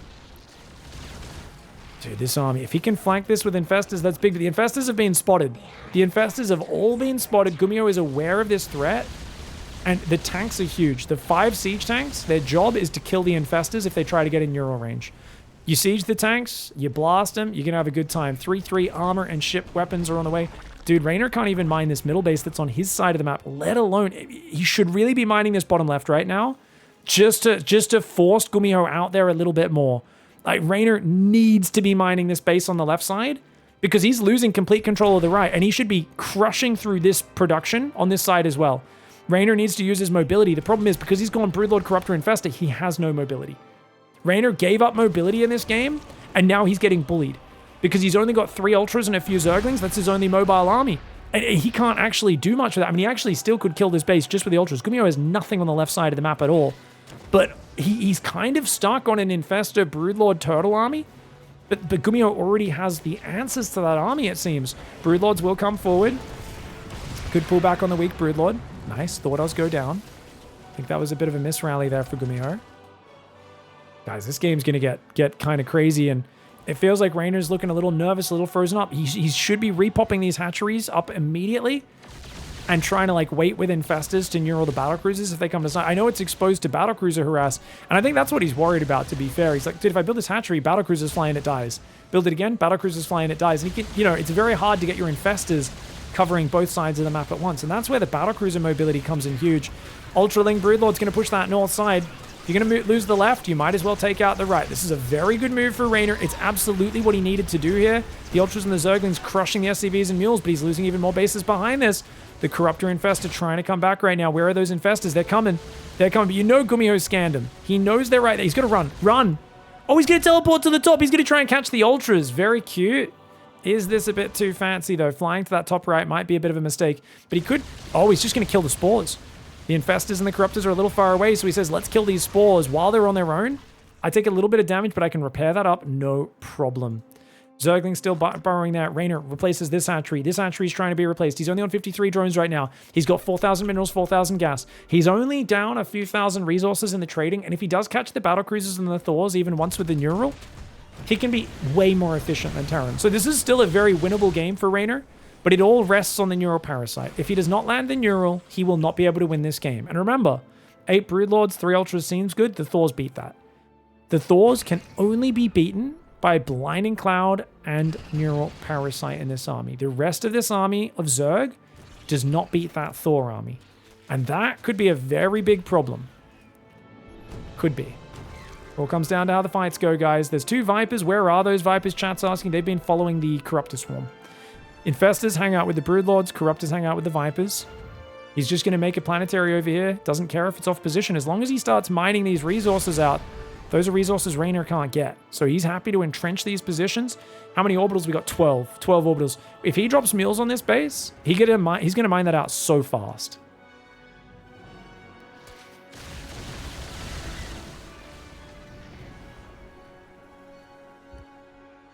Oh, big Thor run by to the top. Do you even call that a run by, a waddle by? What do we call this? Broodlords can't deal with this. Broodlords cannot deal with this Thor Viking army. They tickle a Thor, sorry, but the Broodlords are already heavily damaged. The question is, the Infestors are here. He's going to have to siege the tanks to defend from the Infestors. It's go time. It's go time. Oh! But the battlecruisers come. He's going to have to Neural Parasite. Neural Parasite. Fungals go down. He doesn't get the Neurals in time. Yamatos are going down. He needs to Neural all of the battlecruisers. The battlecruisers are just shift-clicking the Infestors. This is a crazy move by GUMIHO. An absolutely bananas insane move. But he actually kills all of the Infestors. GUMIHO goes for the biggest YOLO I have ever seen. That was the move of a psychopath. GUMIHO just so quick. And honestly, I think maybe Reynor should have Neuraled first, shouldn't have bothered with Fungal. I don't think the Fungal did much there. I think he needed to Neural Parasite as quickly as possible. Neural does have a delay. It takes a second for the tentacle to launch from the Infestor and insert itself into the enemy unit. It has like a little bit of travel time, but I still think he definitely could have got it before the Yamatos got off. And it's just so many needed to be cast at once, and I think Reynor panics slightly. GUMIHO goes for a big gamble, catches him off guard. I mean, who expects someone to do that? The Corruptors are taking down the battlecruisers, but the Thors are ravaging Reynor's army. And look at that, 10,000 resource lost advantage. Dude, that's crazy. I've always said you need tanks or libs to deal with the Infestors. GUMIHO says, no. How about you just teleport on top and overwhelm my opponent? Absolute mad lad. Cyclone Remax comes in. Ultras do clean up the Thors, but the Cyclones add the tech micro ability. They can kite all day, man. Cyclones can kite all day. So even though they're not good against Ultras with all that armor, they still do okay. Anabolic Synthesis did get made earlier in this game, by the way, in case you guys were wondering. The Corruptors and the Ultra deny this base, but Reynor's out of cash. He's got no mining here. That base went down. This base is barely mining. He's only got 27 drones. His income's just been shot to poop. You know, hell or high water, and it's all hell and high water this time. I don't know, man. Reynor just gets overrun, and I have to look at that last fight.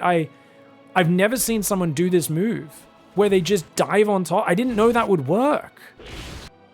I thought with Reynor pulling back and reacting like he did, I thought he'd be okay. I have to see what happened because so much happens in a quick span. Now, to be fair, GUMIHO's up a good like 17 army supply, which is really nice.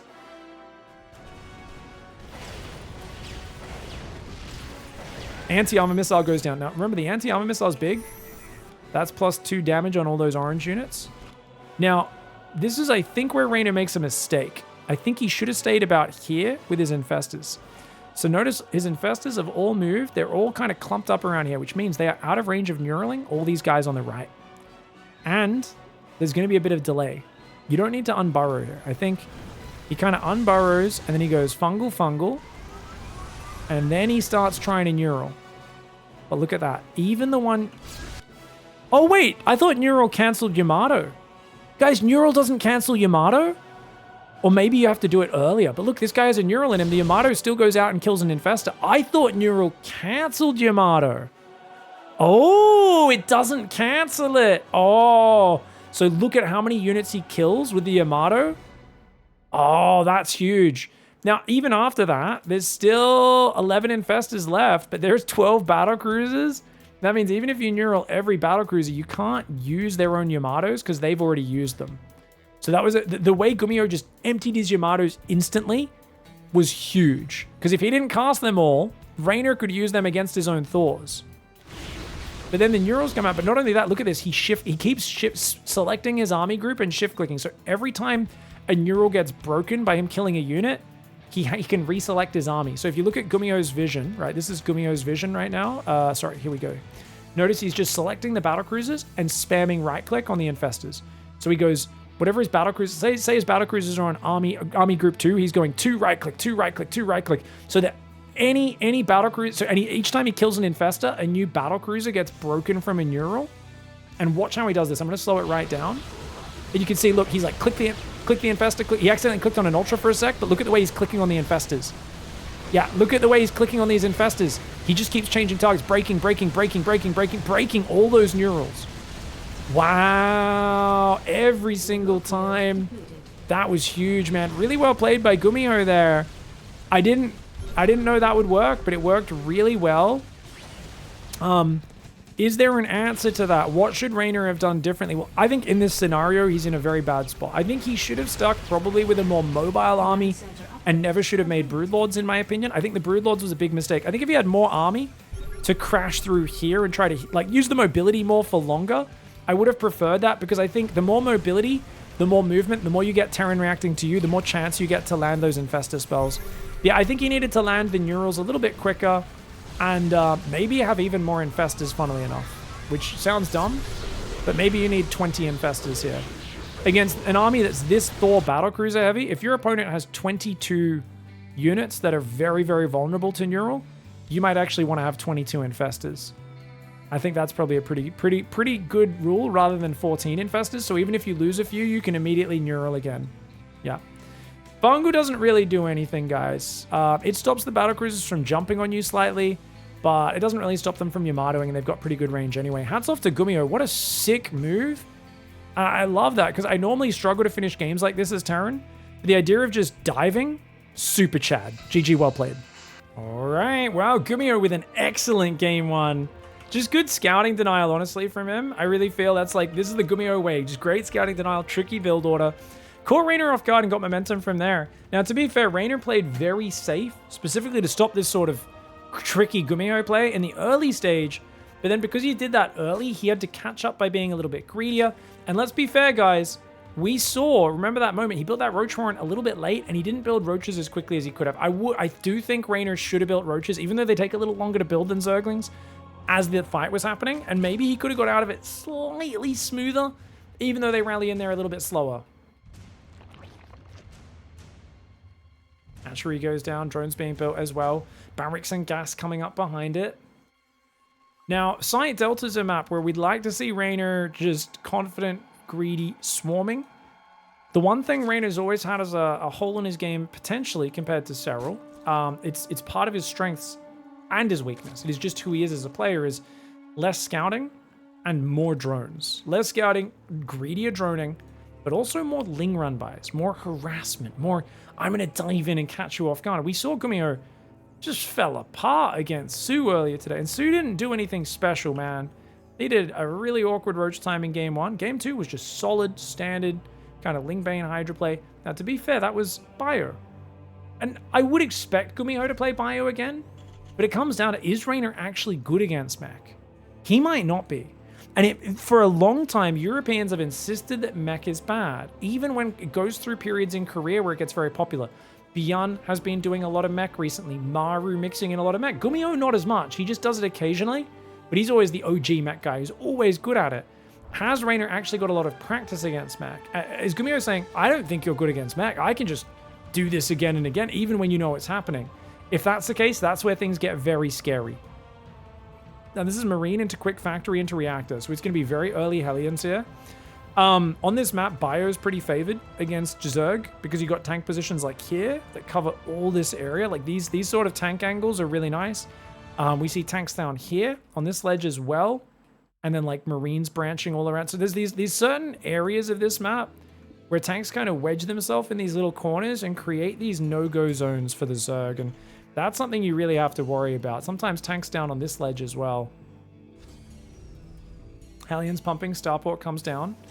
Link speed's on the way pretty quickly into a third base, so REYNOR just playing very stock standard, similar to what we saw from Mr. SOO earlier today. Third Queen and the Overlord come down after the third hatchery. He'll build a few more drones after that, hit the 36 supply block that's built into the build order, but then the Overlord is already on the way, and then you build one more Overlord here on 36 while you're waiting for that Overlord to pop. Actually, no, he's going 4th Queen, very early 4th Queen. Interesting. Once again, guys, he's prioritizing his 4th Queen over these drones. I don't like that. I think those drones coming out and getting a few more minerals is slightly more important. His way of doing it is safer, and actually, he knows that the Hellions are out really fast. So, no, his way is better. Never mind. If you know they've gone really fast Hellion production, which GUMIHO has this game, GUMIHO's not even got a 3rd command, and he's going super quick Banshee as well. Going the extra Queens is actually the smarter way to play. It's the safer way to play. He's also going to have 7 Zerglings to stop the Hellions if they run past. And he's going Overlord speed. I didn't realize he's left 2 workers like this. This is the most ultra safe build ever. This is crazy safe from REYNOR. Like, he's putting another 6 Lings as well. I would argue this is too safe once again. Very different. This is how Serral would play it. This is looking like Serral versus GUMIHO. And it's going to be a Hellbat Banshee 2-base timing. Well, he needs to get in there right now, see this, and have time to drop a Roach Warren as quickly as possible. Because he's putting so much in so many different directions. Lots of Queens, fast, lots of Zerglings, like so many Zerglings so early as well. More than he needed, to be fair. And that's slowing down his drones. He's now droning really hard. Overlord speed finally kicks in. Is it early enough, though? The armory's already almost done. This Overlord speed's hurting. It's not helping, guys, because he's only going to scout it as the Hellbat timing hits. Uh-oh, this is not going to help him very much. Overlord speed comes in, but guess what? It's already Hellbat time. That is 8 Hellbats. They're going to dive on top and morph right on top of those Queens. One Queen gets surrounded. The Lings need to back off. The Queens need to get out of there. The Queen actually got out of there. She was not surrounded, as they did take down one of those Hellbats while it was morphing. But look at that. The Spore Crawler adding some good damage. The Lings can't really fight into this. They get roasted instantly. Where are the Spores? The Spores are only now building. More Lings trying to build. More Queens trying to build right now. The Queens are getting pushed back. The Banshees and the Hellbats are pushing in. These Queens need to pull back up that ramp. The Hellbat timing is vicious. And once again, GUMIHO with his surprise, cheeky aggression is catching REYNOR off guard with a peculiar timing attack. GUMIHO is known for his tricky builds, but it's the actual safety precautions REYNOR's taking that are putting him in trouble. And that just goes to show it's never that easy defending against a tricky player, because you don't know when they're going to hit. Is it super fast? 4 minutes, 6 minutes, 8 minutes? When will that timing attack hit? Now, he does end up holding on very well. Only loses 4 Queens and a pack of Zerglings. This could have been way worse than that. Spore Trick. Nice Spore Trick. REYNOR is clutch. REYNOR is incredibly clutch. He's fine. There is still a Hellbat inside his main base that he's forgotten about. It'd be funny if that comes back and kills a bunch of drones later. He's just hidden it in the fog. 4 more Hellions coming across. There are 11 Zerglings on the map. Roach Warren finally does go down. He's playing mech yet again. Yet again, a Hellbat timing into mech. 3rd command center on location to recover. Overlord speed does see what's happening. But look at that. Sneaky Hellbat in the main. Oh my god. We've got that Hellbat selected. If you want, you can keep an eye on his kills down there. The Hellions are distracting. And oh my god, he's doing it! The Hellbat gets a drone and a ton of mining time. I can't believe it. This one Hellbat's actually getting big damage right now. That allows the Hellions to morph into Hellbats on the top and dive back in. Transfuse is going to be needed on the front. Nice transfuse. He will be able to deal with that with the Queens. The Lings finally deal with that Hellbat in the corner. But that was a nasty bit of distraction. And look at this, Raven Banshee as well. GUMIHO bringing the chaos to REYNOR. REYNOR's going to need to work incredibly hard to keep pace with GUMIHO. GUMIHO is up 1-0. If he wins this game, he gets another shot at SOO, which could be massive. It could be absolutely massive for GUMIHO after a very disappointing start to this tournament. Whereas REYNOR losing to Hero was not a big surprise. Honestly, I mean, Hero is just a beast in the matchup. You never count it as an easy win against Hero. But if he loses here, it'd be rough. Oh, he's going to go for a push. He's doing the German taxi. All right, guys, we've got 2 German taxis that are going to load up with Queens, an Overseer, and a massive Ravager, Roach, Zergling, Queen behind it.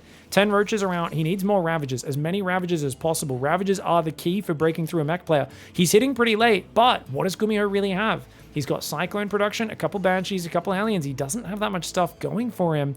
The Lings need to hide. A few Roaches will go forward to try and deflect these Hellions. The Overlord's going across the map with the Queens. We've got Banshees on the left side. They've now got Hyperflight Rotors. Lings and Roaches show themselves. GUMIHO should realize what's happening now. REYNOR not hiding it. The Lings do get caught by the Hellions. Ravagers will beat that. But oh, his Queens aren't in position. The Queens are on the other side of the map. Oh no, the Cyclones might be able to focus that one down. He does get the transfuse down just in time. But that means the Ravagers get separated. The Banshees picking off the Ravager reinforce. Lings do get a wraparound on the Hellions though. That's a nice one. Oh, the Biles do miss. The Banshees do dodge the Biles. Queens do end up taking out the workers on the third. Okay, I think REYNOR should probably drone up now. I think he's not going to be able to break the natural, not with how much delay this has had because of those Banshees. The Banshees are back doing even more damage yet again. Dude, the speed Banshees are actually picking off Ravagers even with an Overseer and a pack of Queens nearby. He doesn't want to lose the Overseer, which is why REYNOR's running away right now. He's got to transfuse the Overseer. He's putting some creep tumors down, but those Banshees being a massive nuisance. Drones come down. Aspire goes down as well. I would actually like to see REYNOR just tech up to Hydras and Hive for Vipers. I think would be better than Spire because there's already mass Cyclone out. So even though Mutazor Corruptors can catch the Banshees, they're not going to be useful for anything else. I guess Ravagerling Bane works on the ground. That is probably the most solid style. Few Mutalisks for the Banshee Harass, Ravagerling Bane for everything else. But this looks like a good setup. He killed a lot of workers. He's got 3 bases up with a 4th building. Banshee does go down. Not quite, not quite. Oh, the Queens are taking damage. Good micro by REYNOR. Oh, can he get another one? Oh my god, he's losing his Queens. He's losing his Queens. The Banshees dive for it. He does get 1 Banshee, but look at that damage. Meanwhile, Ling drop in the main base. Very cute. Ling drop in the main base is going to kill a few of these SCVs. Cyclones will come up to defend it. The Overlord should be going down, though. Quite a few SCVs falling, but he's not pulling his drones away. He's got to click the drones off mining. If he keeps clicking on the minerals, they'll just go straight back and die. Queens do come out, and the Banshees fall, though. One of them barely gets out on the red hit points. Cyclones over here. GUMIHO has a 3rd base. For a second, I thought that was a 4th, but that's just his 3rd that's moved over. Chaos on all sides. REYNOR, I would say, has a small advantage in terms of economy, but the army is very frightening, and that's something where you got to get these Queens back, spread creep, get enough Roach Ravager out. Mutalisks can deal with the Banshee Harass, but you have to deal with the actual massive Cyclones, and they've got 1-1. You have no upgrades. 2-2 has started. So I think right now REYNOR might be stuck on 61 drones, just massing Roach Ravager for a while. He's only got 8 Roaches, 5 Ravagers, 40 Zerglings. He's building 9 Mutalisks, which is a lot. The Queens will help out, though. Oh, Ravagers, Queens, Zerglings. Oh my god, the Hellbat morph on the front is crazy. Is he actually just going to commit? GUMIHO goes for a crazy Hellbat Cyclone attack. Biles trying to do what they can. REYNOR has to run away. The drones. He has to give up this base. REYNOR has to give up this base. GUMIHO is shocking him with these crazy attacks. The Roach Ravager is there. The Mutas are coming down as well. The Cyclones are dodging the Biles very well. More Cyclone Rally comes in. The Mutalisks getting cleaned up over there pretty quickly. 7 Mutalisks are still alive. The Roach Ravager Queen trying to hang on. GUMIHO's kind of all in with this push. He's not building workers behind it. He needs to do big damage, but I think REYNOR just barely has the numbers to hang on. The Biles, though, are not landing. The Queens are disappearing. That Banshee finally is going to go down, but only after causing a lot of havoc. Mutas in the main base. Mutas in the main base. REYNOR's got it. REYNOR's got it, I think. As long as he holds on here at home with this next round of Ravagers, he's killing so many workers in the main. Oh, the Mutalisks. He doesn't click them away, though. REYNOR with a bit of mismicro does lose 1 more Mutalisk. He's still got enough to one-shot SCVs, though. That's the magic number, but I think REYNOR has made it through the scariest part of this game. Wow, what the hell? GUMIHO. I love watching games like this because, like I said, I played against GUMIHO earlier this week, and every time I play GUMIHO in a tournament, it just feels like I don't know how players ever shut down his aggression. It's so bizarrely timed. It hits faster than anyone else's. It's all these oddball little windows you've never been hit in before, and it's just difficult to deal with. And REYNOR's getting caught off guard massively by these attacks, but he's somehow hanging on and finding a way to just chill out. And if he can bust this base, he's got it. If he can bust this base, he's got it. Banshee Harass comes in, starts killing drones. Biles do come down, but the Roach Ravager has to be careful. He doesn't have a lot of Zerglings here. Zerglings are running in on the left. The Mutas do fly in, but it looks like the Cyclones have been well split for that. Roach Ravager on the front, still committing. There is a Banshee there doing some good damage. Biles doing pretty nicely. The repair micro, pretty good for GUMIHO. The Ravagers are committing pretty deep here, though. REYNOR loses 5 drones behind this to that Banshee Harass. It looks like his 4th base is up and mining. The Cyclones are falling. So are the Roaches and the Ravagers, though. That Banshee, oh, it goes into the Biles! That was a 300 IQ Bile predictive play there for REYNOR. The Ravagers are going to kill... They're going to die. They're going to die, but they're going to kill almost every Cyclone in the process. Is it worth it for REYNOR? You got to think it is, right? There's still a Mutalisk in there one-shotting these red hit point SCVs, gets on out of there. Unfortunately, that's the last Mutalisk he has. I'd love to see him rebuild Mutas because I feel like they're actually giving him crazy value. He's killed 48 SCVs. He's only lost 14 drones. His 3rd, fully mining. His 4th is up. If he can get a 5th base up as well, I mean, we've got a GUMIHO that is floating out. That is actually a 4th command center, funnily enough. The main thing is the upgrades, actually. 2-2 for GUMIHO. Oh, REYNOR needs a second Evo. That's kind of crazy. I didn't realize, guys, but the lack of the second Evo is massive. REYNOR's down 2,000 resources and units lost. That'll get worse if he doesn't fix the upgrade situation. Yeah, he's got his +2 range that'll at least close the upgrade disadvantage on the attack upgrades. But on the armor, those Cyclones, this mass Cyclone style, and the Banshees as well, both are heavily impacted by Carapace. Now, Infestation's a great move for REYNOR. He's up 10 workers. The 4th base advantage is good. He's slowly droning. Second Evo goes down. Yeah, if he starts a 5th base, I think he's got a pretty damn solid advantage. GUMIHO, on the other hand, is like, I have 13 Cyclones. I have 6 Hellions. A Banshee. Let's start +3 vehicle weapons. I mean, if he gets +3 before REYNOR gets a Carapace, it's going to be crazy damage output. But he is outnumbered pretty bad. REYNOR's going to push in right now. Banshees could cause him trouble. Lings in the top do distract. I like that pick up and run away. It's a really good choice. You don't want to push in too deep as REYNOR, especially with the Banshees there. Ouch. He's going to lose 1 or 2 Ravagers. Depending on how good GUMIHO's micro is. Man, Hyperflight Rotors is good. Remember, every Ravager costs as much as a Mutalisk. These are not cheap. 2 Ravagers go down. Once you're on creep, it's hard for them to keep up. Hive's on the way. Carapace starts. Tunneling Claws and Burrow on the way is very cute. 5th base in the north. REYNOR has creep in the middle. He does have a bit of creep in the north, south. He's got creep on every lane. They're just not spreading very consistently because the game's been so chaotic. Whew, no SCVs building for GUMIHO. Every now and then he fits a few in. Oh, actually, no, he's building SCVs now. Okay, so he builds a 5th command center, starts building SCVs. Mutalisk in the top right flies in. It's an 8-kill Mutalisk. We're going to call him Savageus Maximus is the name of that Mutalisk because it's very rare a Mutalisk gets that many kills. Tanks are out now. Roach Ravager not going to be as effective here. I do wonder if Swarmos could be effective in this game. If you got like a little squad of Mutalisks or something to chase the Banshees back, I feel like that could be pretty good. I mean, actually, you got creep pretty far forward on the front as well. Swarmos could do okay, but I think with so many well-upgraded Cyclones, it's probably not the best play. Hive's almost finished. Baneley Nest coming in as well. So what do we go from here? Ravagerling Bane? Does he go Ultras? Yeah, he's just going to go Ravagerling Bane plus Vipers for Blinding Cloud. That's an army, which actually works so well if you micro like a god like REYNOR normally does. I always feel like Ravagerling Bane, when I try to use it past the kind of early, mid stages of the game, like if I use it in late game, my Ravagerling Bane just does nothing. But I think that's a skill issue, let's be honest. Oh, it does have a tunneled Roach there. These Roaches could tunnel up behind this a little bit. Gets quite a few Cyclones. That's pretty nice. Oh, Tunneling Claw Roaches do get caught on the natural. He's got more Roaches coming in down the bottom, but you don't want to unburrow in that mineral line. You do not want to do... Oh, he's going to spread it out to drag the tank fire onto the SCVs.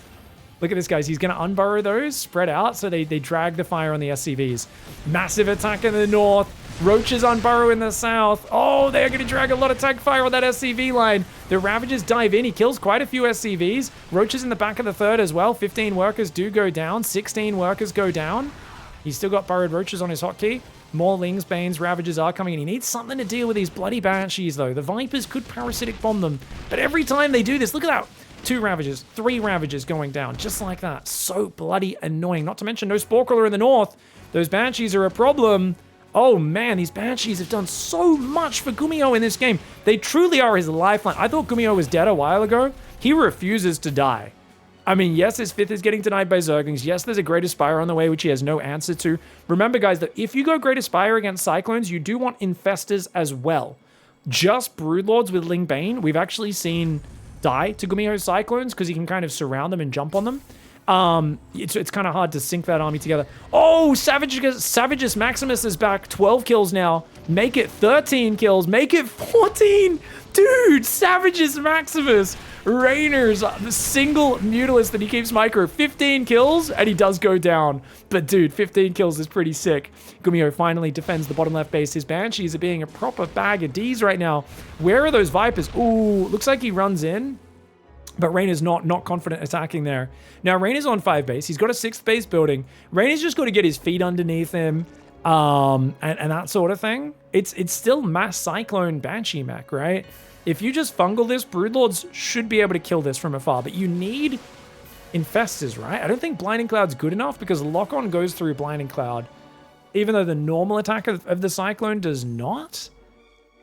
And there's no Corruptors built yet. REYNOR's kind of stuck on this mid-stage army. He's got to be careful. There's a lot of Cyclones. Vipers in the open. Vipers in the open. GUMIHO goes for the dive. Doesn't quite get it. The Queen's going to respread creep. Okay, Corruptors are building now. I'd love to see Banelings in the mix as well. Because without Banelings, the Hellbats are going to be really hard to clear out. To be fair, having Zerglings there can be nice if there's exposed tanks or Cyclones, though. Oh, here we go. Abducts could be nice. Tank does go down, but he loses a Viper for it. Oh, good biles across that army. Very nice. Makes you almost want to pull SCVs in as GUMIHO.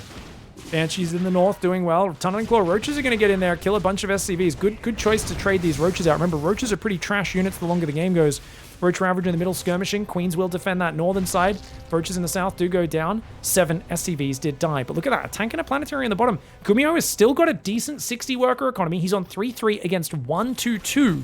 So whilst REYNOR's upgrades are catching up, they are still quite far behind. And he's going Broodlords. But remember what I said, there's no Infestor support. You're playing against Mass Cyclone.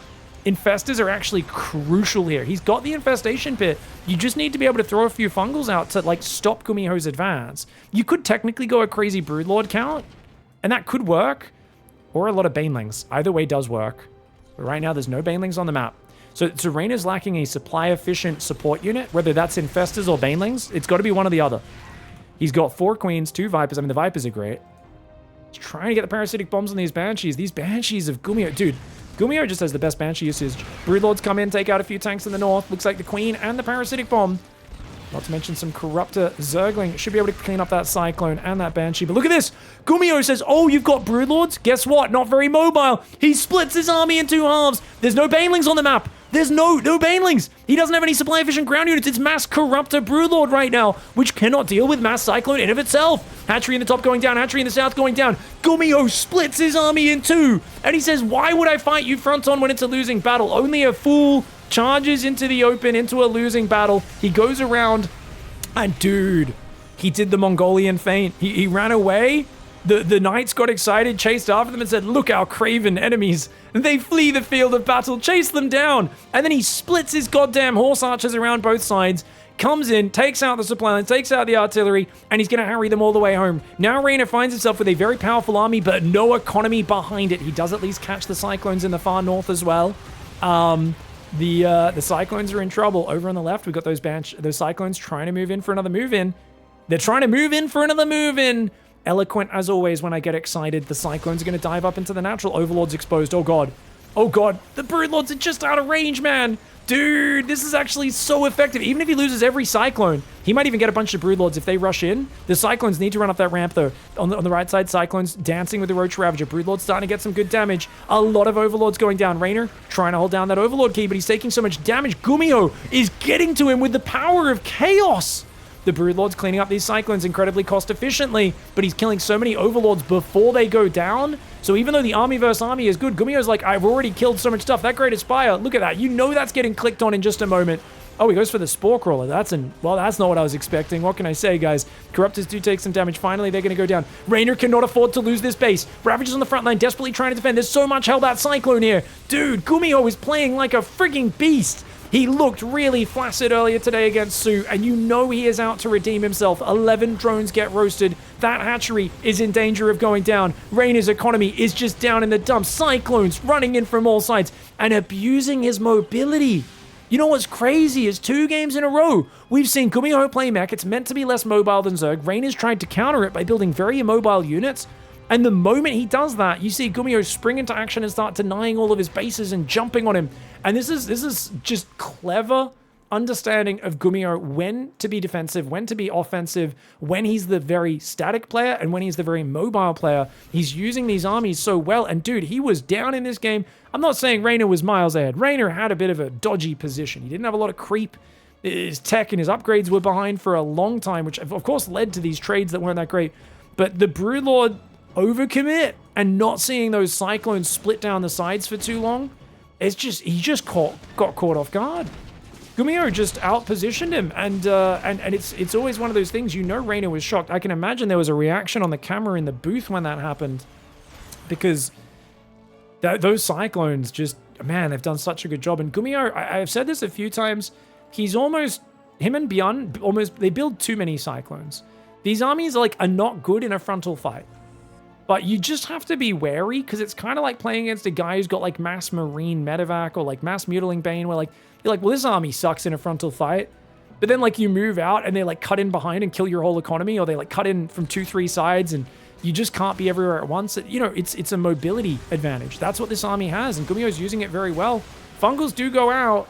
You can see how good the Fungals are at kind of trapping the army a little bit, but it's still a slow wearing down of it that happens. And ideally you have 20 speed banes to just roll into it whenever the army dives on creep, but that takes a lot of money, and that is money which REYNOR does not have right now. He has to be grossly cost efficient. This is his last mining base. It goes down, and with it, REYNOR's hopes and dreams in the 2024 GSL Season 2, I believe, go down with it. Now this is actually going to be proper character building moment for REYNOR. He's obviously going to hang in here and fight his heart out to the bitter end, but going down 0-4 in GSL, I think he went down 0-4 last time, or maybe he won a series, then he lost 2 series. But it's something where, he's well prepared. He's been playing good StarCraft, but his opponents have just come out a little bit more confident than him. They've got the home soil advantage. They talk about, home ground advantage. I really feel like, when he's at a big international event, maybe REYNOR does have that home ground advantage, because he's been to so many of those events all around the world, and on Korean soil with the preparation, weeks to prepare, so much riding on in his own head as well. I mean, we know that last time he lost, he was crushed. He was so emotional after the last time he lost GSL, and he was not happy with his performance there at all. But he's had another shot, and once again, things aren't looking great for the Italian Stallion. Still a fantastic player, but this format, perhaps the psychology leading into something, a match which you have a week to prepare for, you have so much time to overthink the matchup, and then you're just dealing with the cream of the crop of Korea. And a guy like GUMIHO, we have to give him props as well. As cool as this has been for REYNOR to try this out, I mean, GUMIHO recovered from an absolutely appalling first series today, and has come out with guns blazing, beautifully timed Hellbat attacks, and I think REYNOR played too safe. If I had to summarize it, hindsight's 2020, which is why I can say that. I think the Overlord speed looked smart, but in hindsight, he played too safe. That's not something he could have known ahead of time. I'm not saying, oh, what an idiot for playing safe. I'm saying this is how the cookie crumbled. He went for Overlord speed. It gave him nothing in this game. If he just had more stuff, he would have been better off. If he cut some corners in the previous game, wasn't so heavy on the Queen Zergling, had more drones out earlier, he would have been better off. If he got the Roach Warren a little bit faster, he would have been better off as well in game 1. But that's all, this is all hindsight. And he was trying to play reactively. He was trying to play super duper solid, very kind of Serral-esque in his play. And I do think perhaps the Cavalier, almost dangerous REYNOR would have had a better shot. Now he's got Infestor Ambush. Problem is he has no buildings. He's literally going to lose an elimination. Guys, he's going to lose every building. He's about to be defeated. These are his last buildings in the natural that aren't bleeding. Neuroparasite does go down a bunch of Thors and Cyclones. Nice trap there. I do like that move. Very well done. He's going to bile the other Thor, take out the Cyclones as well before the Neural breaks. Those tanks are trying to escape. Broodlords are doing good damage, but as Battlecruisers and Thors pop out, they will manage to take this out. And these are the last buildings, guys. His last building is that Extractor on the right side. He has no money to build anything else. This Extractor on the left is going to go down. GUMIHO can dive the building if he wants to. Neuroparasite's going down, but GUMIHO is happy to just A-move. And these Cyclones or tanks, if they kill that Extractor, it is game over. All he needs to do is click that, and it is done. REYNOR cannot hang on. And GUMIHO looked absolutely stunningly excellent. The moment those Broodlords hit the field, look at the way GUMIHO reacted. This deserves a moment of respect. Where are the Broodlords? I think it's like 18 minutes or something these bad boys come across this map, right?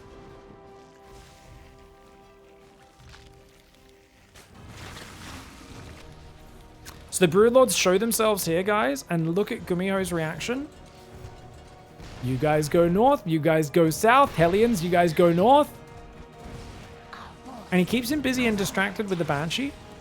And REYNOR just kind of loses track. He doesn't notice. He's like, I'll send a few roaches up to help defend a Hellion run by. No, that's not a Hellion run by, dude.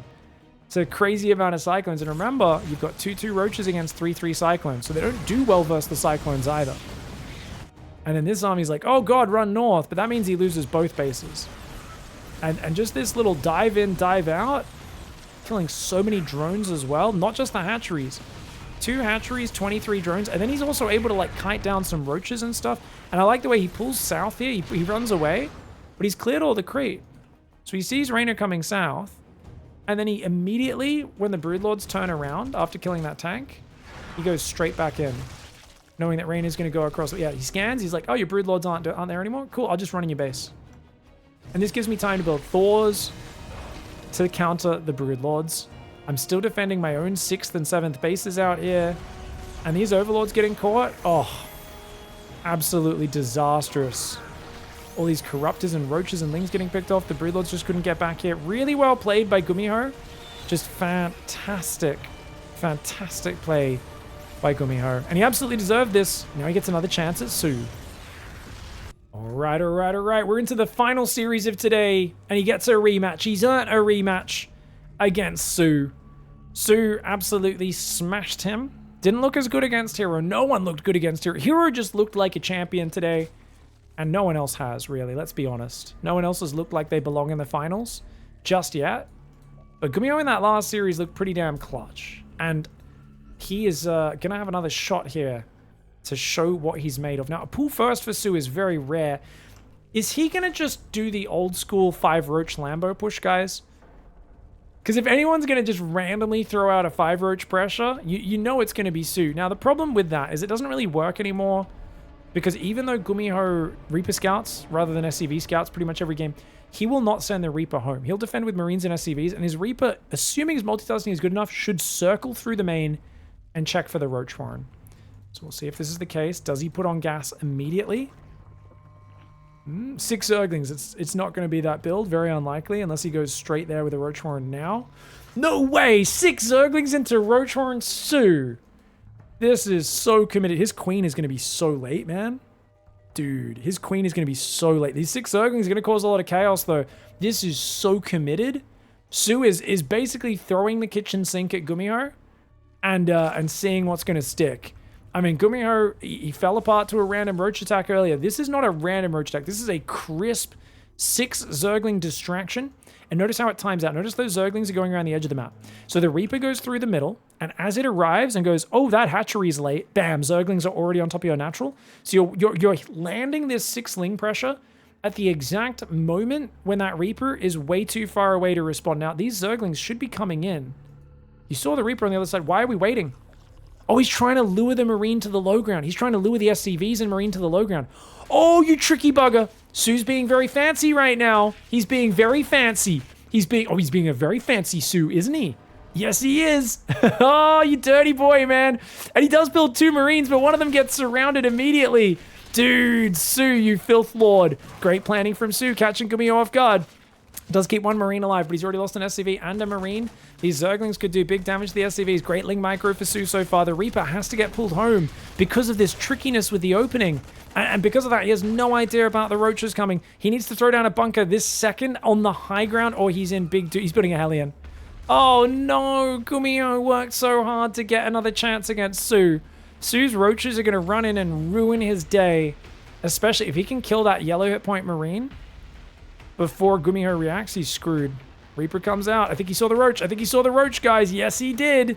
He sees the Roaches. Get back to the high ground. GUMIHO Cyclones on the way. Run the SCVs. Run them all. He only ran 3 of them. Back to the high ground. Abandon ship. Quick. Uh-oh. Reactor's taking big damage. It does finish, so at least he can repair it. The SCVs, he doesn't want to just throw his SCVs away, so he's like, whatever, let the reactor die. That's better than straight up losing all these units. The Roach Ravager doing big damage. Droning starts behind it. SOO here just straight up aggression. Remember, GUMIHO never SCV scouts. And I always said, isn't that somewhat abusable? Remember, I was musing about that before. SOO remembers. SOO is an old school Zerg. He remembers the days when you could punish Terran for not Reaper scouting. And he did this excellently.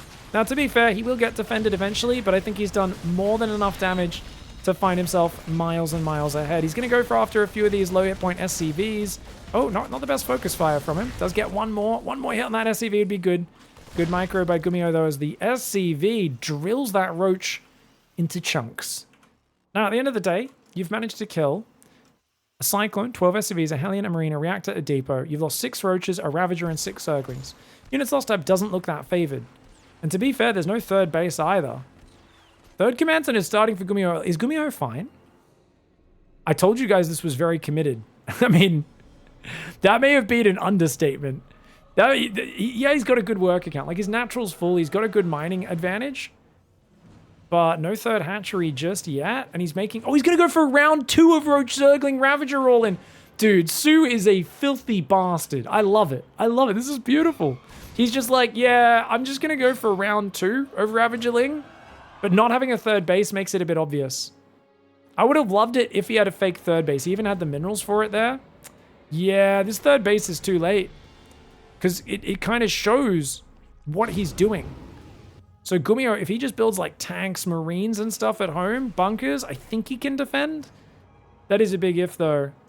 He doesn't seem to have made that read that we have. I mean, I get map hacks. He doesn't, guys. It's a slight advantage. He's going to go for stim and 3 barracks production. Non-stop SCVs right now. There is a Banshee on the way. Oh, Banshee's going to be killer against the Ravagers.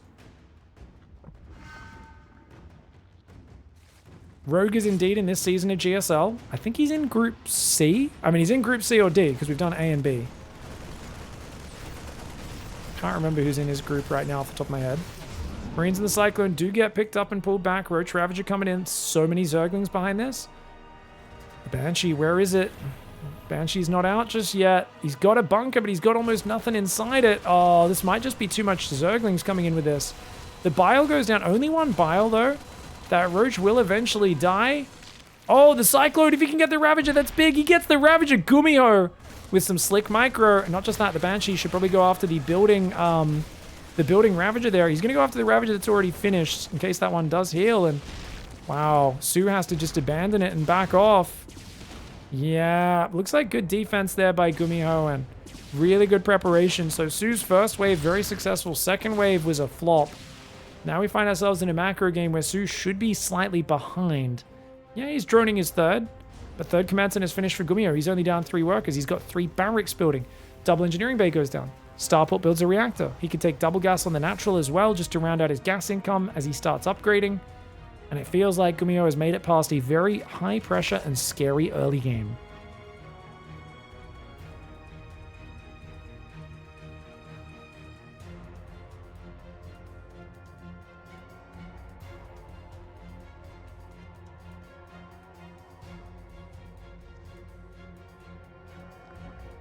Chat says that Cure, Rogue, Stats, and Dark are in a group. That's going to be a banger. I will be casting all of these group stages and uploading them in their entirety within... So normally the upload on YouTube's about a day after the actual live. And just about 24 hours. And the actual live cast on stream, if you guys want to tune into my live stream, is about 12 hours after the live broadcast. So I'm going to try and do that for this whole season. We didn't get a lot of views on our GSL videos for a long time, but a lot of people responded well when we started uploading a few entire group stages. When I went, oh man, none of these individual series are that riveting. They all have really good games. And when you watch its entirety, I thought it's a much more captivating storyline because best of 3s on their own are... Oh no. My computer just froze for a second there. When I tried to zoom out, I was like, oh god, what did I press? Apparently it just... Bit of a hang there. Marines do stem forward. Nice timing attack from GUMIHO. Goes after the drones. He's getting the drones. Gets an overload. Oh my gosh. Dude, does he just not have enough to... He's only got 20 Zerglings. Oh, he's trying to go for Mass Roach or Ravager, but SOO was so busy trying to hide it by going heavy Zergling. His Roaches and Ravagers are just nowhere near ready. Dude, this is massive. GUMIHO can just leave now. Just go home. Just go around that top right side of the map to make sure you get out of here. Oh, he's going to run straight home. A little dangerous, but I think he's okay. Dude, massive trade for GUMIHO. He's got a 4th command center, a 2nd factory building. His 4th and 5th reactor are going up in his barracks in the natural. Armory should go down soon. It's already finished, actually, so we can start 2-2 straight away when that's done. Damn, SOO's in trouble now. SOO's a player who snowballs and then swarms you in the mid-game. He looked unstoppable because he was ahead in the first series. I don't have a lot of faith in SOO to make comebacks, usually. But that's a good run by. That's exactly what you need to do. That command center was not well placed. Normally people build that in an easier to defend position. Marine tank with 1-1 against 0-0. No upgrades for the Roach Ravager.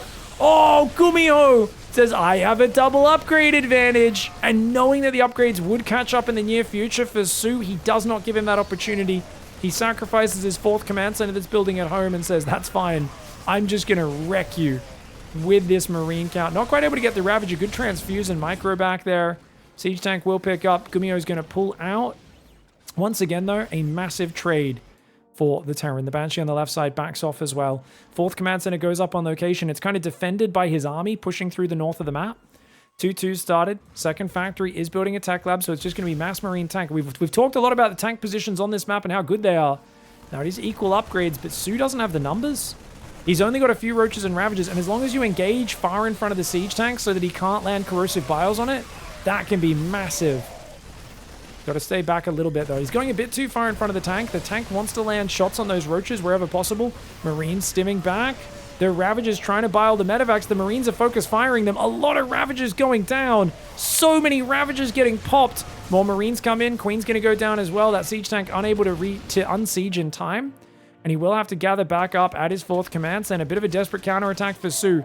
SOO's 4th base did survive, but he's only on 66 workers. He has transferred his drones. You can see they're going down from the main to the 4th now. He's going to break these rocks, but his 1-1 is frozen. His 2-2 never started because he's spending thousands of gas rebuilding Ravagers. He's already spent 1,100 gas on the Ravagers that have died. Another 400 gas on these next few Ravagers. This is so expensive.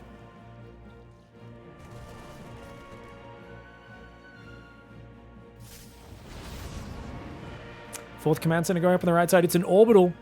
Feels like there's not going to be that many strong counterattacks this game with a Roach Ravager style lacking mobility.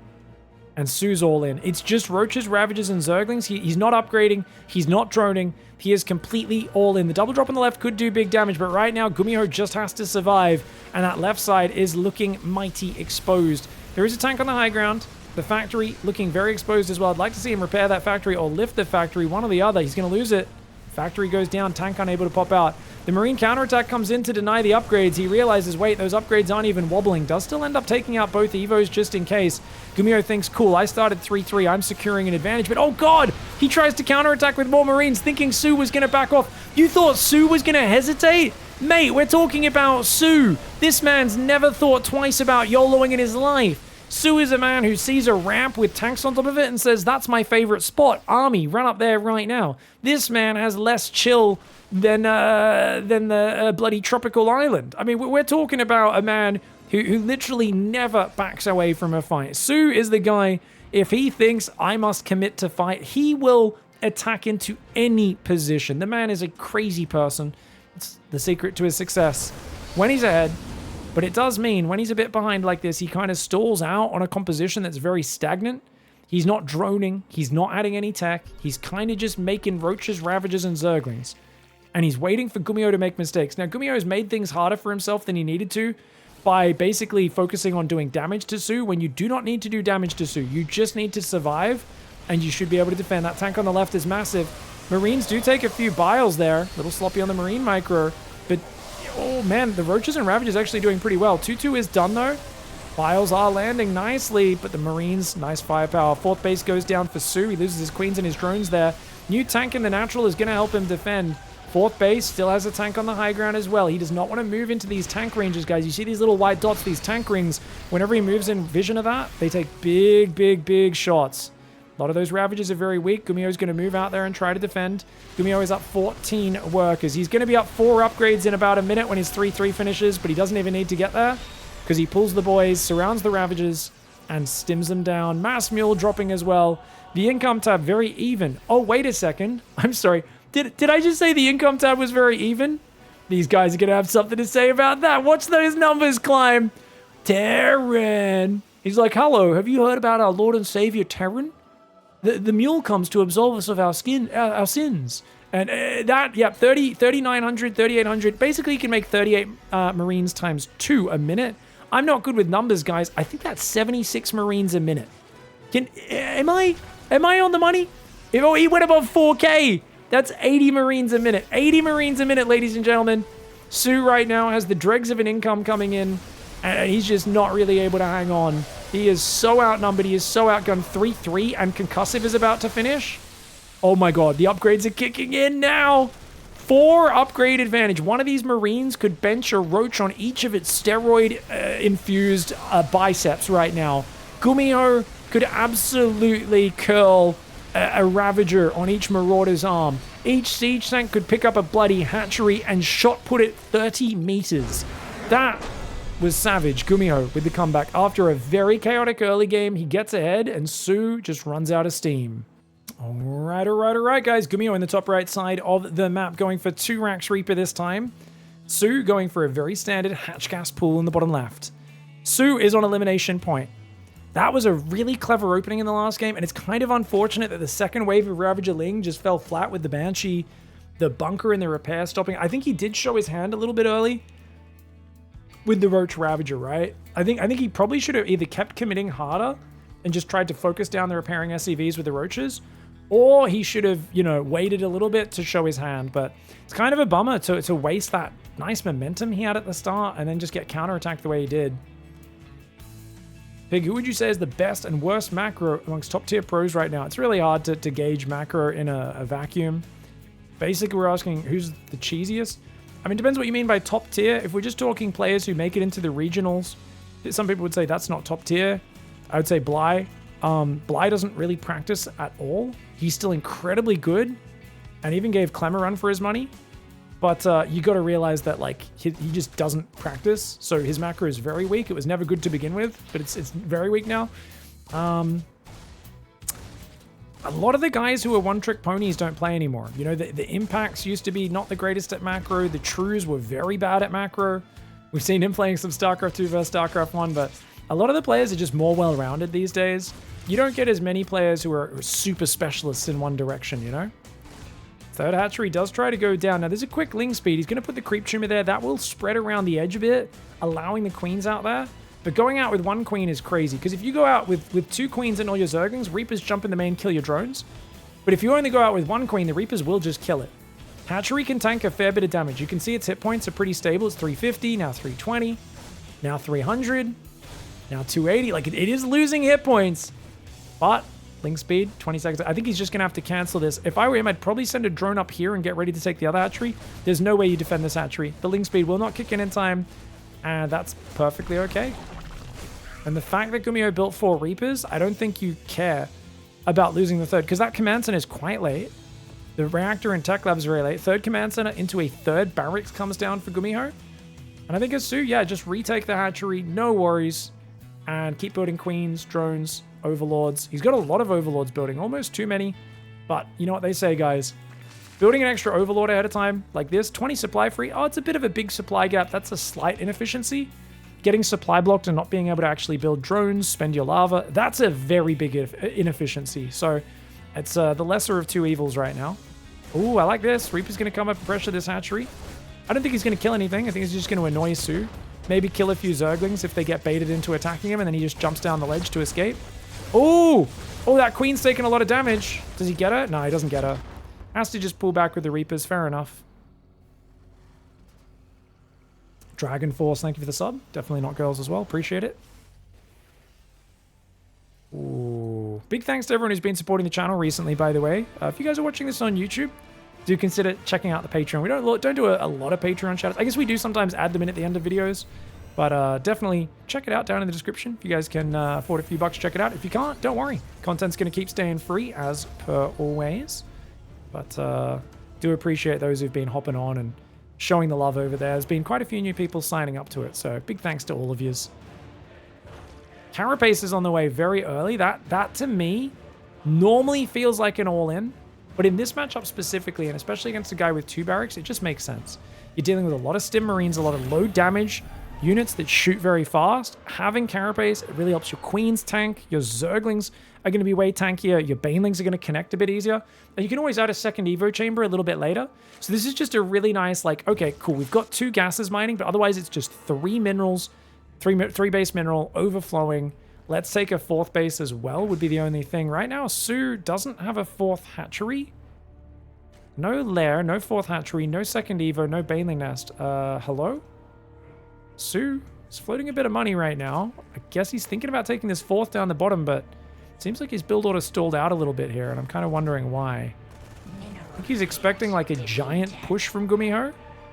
I think he thought this was a 2 base, guys. I don't think he knows about the 3rd command center, does he? He thought this was like a really crisp 2-1-1 timing, so SOO has kind of... He could have droned a lot harder here, but he's played it very safe. Finally, the 4th base, the lair, the baneling nest goes down. Still no second evo chamber either. Oh. Ouchie, ouchies.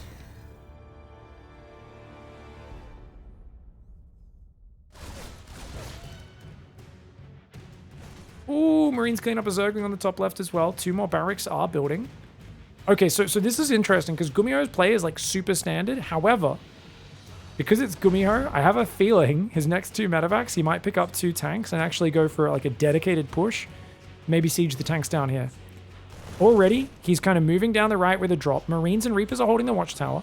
Armory comes down so that he can start 2-2 after this. Now, Clem always goes factory before Armory, second factory. I've noticed GUMIHO delays that second factory a lot and instead prioritizes getting 2-2 started. Okay, we've got the medevacs on the right side, plus 2 carapaces on the way. The second evo chamber's finally started up. His melee upgrades will be pretty darn far behind. SOO's stopped on 60 workers. He has a massive amount of Zerglings ready for a run by. They could be devastating. He just needs to defend this hatchery, which he should be able to. Queens are coming down. He doesn't want to fight without the queens if possible. But as the queens get there and start shooting the medevacs, he should be okay. Whoa, what is this? GUMIHO! Was that a misclick? Why is he there? GUMIHO runs in the middle of the map like a crazy person. The Lings take out the tank and a bunch of SCVs and Marines in the natural. Meanwhile, the double drop does go into the main. GUMIHO needs to do damage because he's taken a fair bit at home. He loses a lot of units. Looks like he's going to lose at least 6 SCVs. The Marines are going to take out the spawning pool, which is a cute move. No, they aren't actually. Starts fighting the Zerglings, and he does clean those Lings up. Good trades. Good trades for GUMIHO in the main base. I think it's fine. I think this ends up being relatively even because he's denying so much mining time. The work account's pretty close to even. And SOO stopped at such a low work account so that he could have so many Zerglings available. GUMIHO saves a bunch of those Marines. He can still drop this southern base. SOO does have a 4th up and a 5th hatchery up on the left as well. If SOO can squeeze in 20 more drones, he'll be good. But SOO right now is not spending his money. And that's a huge mistake. SOO needs to drone. I know this sounds like a dumb idea because he doesn't have a spawning pool. He should just build 10, 15 drones, then go back to Zerglings. There we go. He finally does build 10 drones. I feel like he could probably get away with more, but he's kind of afraid of overcommitting to it, and he wants to build more Zerglings to be safe, but he can't right now. GUMIHO's going to push through the middle. 4th command center starts for him. Second factory building in the main base. I love a protected second factory in the main. The one at the 3rd is always very vulnerable, especially against a guy like SOO, who is often just going to try and swarm you. Tanks on the front here. Nice scan. Cleans up this front creep. GUMIHO's got to be careful. He's very deep on creep right now. 2-2 halfway done for Terran. Plus 2 carapace. Almost done for SOO. He's ahead on the carapace. Hydra upgrades. Infestation pit coming in. Now SOO's up to 1, 2, 3, 4 gases. He cannot afford an infestation pit. Even though he's got gas in the bank right now, in the long term, he can't afford Hydras and Hive. So if he wants to start Hydra Tech and Hive, which it seems he's going to, he really needs to add a few more gases or he will kind of just gas out. Won't be able to make any Banelings with his army. Lings are going to surround the Marines on the left. Marines on the right. Oh my god, GUMIHO with a big misclick. Oh no. I think he meant to click here, but he somehow clicked on the high ground, so the units tried to run around the left side. The Marines should have picked up and got out of there. GUMIHO with a huge mistake. Now, meanwhile, Lingbane getting ready to run by on the left side. GUMIHO, he's got a decent army, but he's got to fall back. He's got to defend. Remember what we saw in the first series where GUMIHO kept attacking whenever he was behind. Remember, you do not need to attack SOO. You need to defend. You need to survive when you're behind. Right now, GUMIHO is massively behind after throwing those armies away. He's got 3 more barracks up. He's building a mixture of Widow Mines and tanks. Now, what I find surprising is he's expanding to the right. And the reason is, this base into this gold base allows you to kind of defend one area. This base on the left sticks out a bit. And it's To be fair, it's hard for Zerg to get here. And this tank on the, I mean, these tanks here, actually, this is why GUMIHO wants it. Because that tank position is killer. Yeah, you can actually, it's kind of awkward attacking in here. Actually, I take back what I said. I like this base. As long as he doesn't take this one on the top left until much, much later. I definitely think the next bases should be these two on the right. Because they are so compact. You want to be tight and together, and you want to turtle up here against SOO. Remember, SOO is going to swarm you in the mid game. He occasionally will make a round of Broodlords, but he won't really make a lot of Viper or Infester. You can take him out with a Bio, Ghost Thor late game. Widowmine's doing A-okay. Picks up the Bio, gets out of there. Widowmine's clean up some stuff, but not that much. Overseer's finally morphing to join the army. +1 range coming in since +2 Carapace is already finished. The 3-3 for Terran will be ahead. GUMIHO is down on the overall numbers though, so harassment's nice, but you have to be very worried because if SOO just attacks him right now, he might be able to break him. I mean, what do we got? Like 2 tanks and a Widowmine at home, a few Marines and a Marauder behind a mineral line. He does not have a lot of stuff. GUMIHO's keeping SOO pinned back, but at any moment, SOO could get antsy, move across, and just roll over him.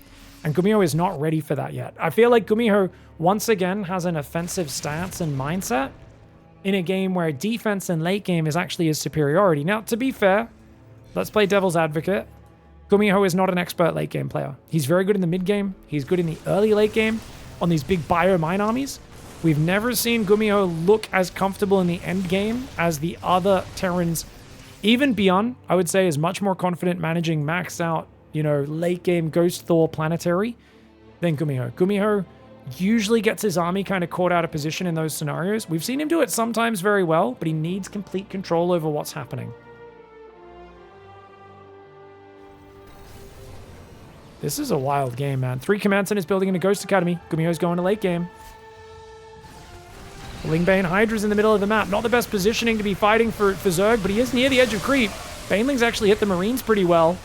Ooh, Hydra's starting to clean up medevacs on the right side. Watch out for the Banes, GUMIHO! Get out of there! He's got to pull back with the Marines. The Widowmines and the Marauders trying to slow down those. Can he get a few more Widowmine hits? Yes, he can. He's got some tanks in the back. He falls back to those. That should be a good trade for GUMIHO. Yeah. You always open the units lost tab because these fights happen so fast in StarCraft 2. Even after all these years, there's always a part of me that's like, hey, I might have missed something big in that battle. But you look at that units lost tab and you got to say this looks very good for GUMIHO. The problem is, look at his supply. He's not maxed. So he still needs to be in a defensive stance. He still needs to use these tanks as his defensive anchor. Don't fight too far from the tanks. SOO's just YOLOing right now, trying to charge in with mass Zergling Hydra. He's got to unload, got to protect those tanks. Picking up in the medevacs, abandons his tank position. Ooh, that might have been a mistake for GUMIHO. I think he should have fought with those siege tanks. The mass Zergling remax for SOO. Is this actually going to do it? No! No way, SOO, you mad dog. SOO, with a Massling remax, just goes in there. He's like, oh, by the way, round 2, mother trucker. Zerg remax is faster than Terran. The first fight went pretty bad for SOO, but he knew that he had the remax potential. And remember, when it comes to just absolutely deadly confidence and decisiveness, SOO is always the king. SOO ties up the series 1-1. Oh, what? SOO didn't veto Dynasty? Oh my lord. SOO's in the top right of Dynasty like a mad dog. GUMIHO's in the bottom left. What? Why wouldn't you veto Dynasty, SOO? This map's really good for Terran, man.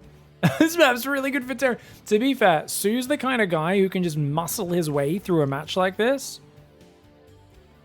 Where like, GUMIHO's going to take the gold, and then he's going to be, like, thinking about taking a third, and, like, Ravager Ling's just going to bust up this ramp and kill him by surprise or something, right?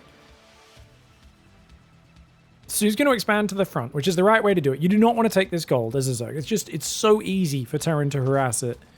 Problem is that GUMIHO will probably take the gold, and it's very hard to harass that as the Zerg. Getting a Roach, a Ravager, or a Queen, any ranged unit across here this early, costs a lot of money.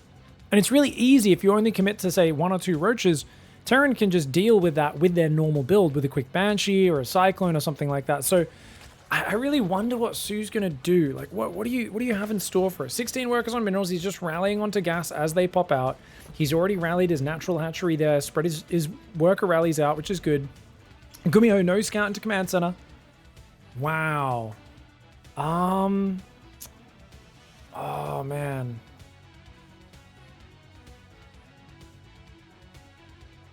Okay, we've got Mules dropping, SCV's building, Reaper is about to pop out. I can't wait to see what the hell goes on. Does SOO just like take a third and just play a completely normal macro game? I've been wanting to see how that pans out. Because this is only 6 mineral patches, it only gives you as much mining as a normal base. It's just that you, even with your first workers, get such a big income boost. And I think GUMIHO will grab a bunch of workers and transfer them as soon as that's up. Because that just makes sense. Reaper's going to come in. There were 4 Zerglings built. You could argue 4 Zerglings is kind of unnecessary on this map, but no, the Queens are nowhere near done. Fair enough. Good defense. GUMIHO's Reaper does take a fair bit of damage. Gonna go after the drones just with a little grenade, bounces them to delay a bit of mining and runs away. Third hatchery goes up. Stock standard build for SOO. GUMIHO starts his third command center on location. And look at this, guys. He's gonna find the Overlord on the pillar. Oh wait, there's no Overlord on the pillar. Because SOO put his Overlord back here. So GUMIHO was like, oh damn, wasted a bunch of time there. A little bit unnecessary. You gotta not be too fancy here as GUMIHO, man. You can't be too fancy. Third command center on location is already so good for Terran, especially with his gold base. And you can see, yeah, he's straight up on 6 workers here. I probably would have transferred a few more down there. You can see he's sending a 7th. You don't want to send too many because you don't want the SCVs then that you build to have to rally all the way back into your main. But I would probably have gone up to 8 or 9 pretty quickly. As it is, Reaper in the middle. He's watching for any all-ins coming across the map. And SOO is just playing a completely normal macro game. I mean, this should be disadvantaged for SOO. But at the same time, so far it's all okay. He's just like, whatever, I'm just droning. It'll still be 3 base versus 3 base, whatever. I mean, GUMIHO should be able to get his second and third barracks up a little bit sooner than normal. He's going to get a Banshee for safety. That's going to help out. Now, where do you take your 4th, guys? Down here, or do you take this one? If you take this one, you could go and take the gold plus purple gas from this side as your 5th base. If you really focus your creep spread in the north side of the map. Down here, you obviously need to kind of try and control this area, which is kind of, it's awkward. There's some good marine tank pushes that could hit you from that side. Second and third barracks are on the way. Factory is building another reactor as well. So one of these barracks will swap onto the tech lab. It's just a safety Banshee, guys. He's not bothering with cloak. He just wants it for the defensive utility. Double engineering bay goes down as well. I mean, this feels like it should be GUMIHO favored. On the other hand, SOO's just like, nah, confident macro game, whatever. I'll take the slight disadvantage and beat you with perfect injects. Droning's going pretty hard. Double Evo chamber. Oh, 4 minute 40 double Evo. Hello. SOO's going to go for the sick upgrades this game. I mean, he'll still be a little behind Terran. Oh, actually, GUMIHO, if he doesn't realize only +1 weapon started, he does realize starts armor. That's very good he noticed that. Oh, he's going to play Roach. SOO's going to play 1-1 Roach? That I didn't see coming, but you know what? He could deny this mining with a few Roaches and Ravagers, but if there's a Banshee there, no, he can't really do that, can he? Good creep spread. Look at how good SOO is at spreading creep across multiple fronts. He does need another one up the top to kind of get to that very north, but even with just about 4 or 5 tumors, he's very consistent at just constantly spreading around the map. 1-1 upgrades are on the way. 59 workers against just 50 for GUMIHO. That's a decent advantage for Zerg. I wouldn't say it's anything to write home about, as that gold base has given such an early explosion into 5 barracks. He's got a backup wall off here. Now that's cute. Now the reason he's building the backup wall off is at 8.5 minutes, these mineral patches mine out. And when these mineral patches mine out, Zerg will flood in. And a lot of players aren't ready for it and they just die. Remember, Lambo was saying that he kept winning this map every game because Protoss just didn't realize the minerals mine out at the same time every game, and he'd just wait for them to mine their own base open, and then he'd flood in from the back door and ruin them.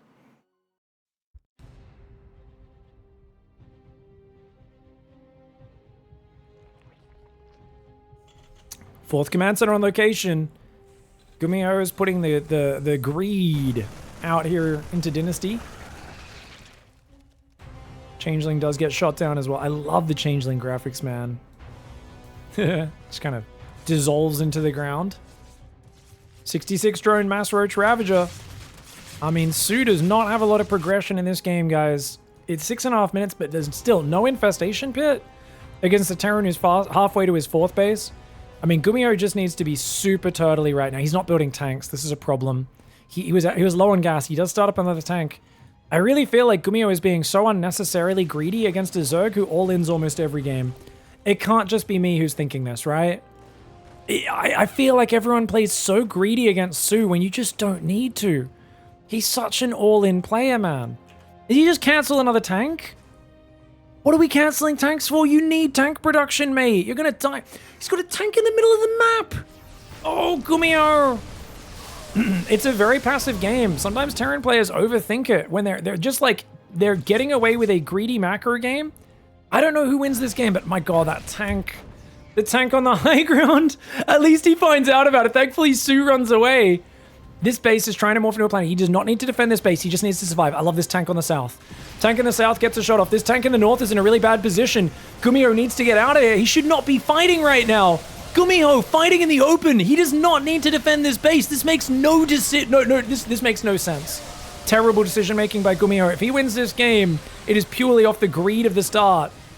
I have to be as critical as I can. I'm sorry, guys. I can't agree with trying to defend this position. This is the one moment where SOO's strong, and this attempted hold made no sense for GUMIHO at all. He's not playing strategically right now, and I think he just didn't have enough scouting, so he kind of just started guessing that SOO was rushing to Hive Tech when he wasn't. Oh man, he's already lost so many units. He's lost a tank, 34 Marines. This is just bad decision making by GUMIHO. 2 series in a row against SOO. He's mind gamed himself.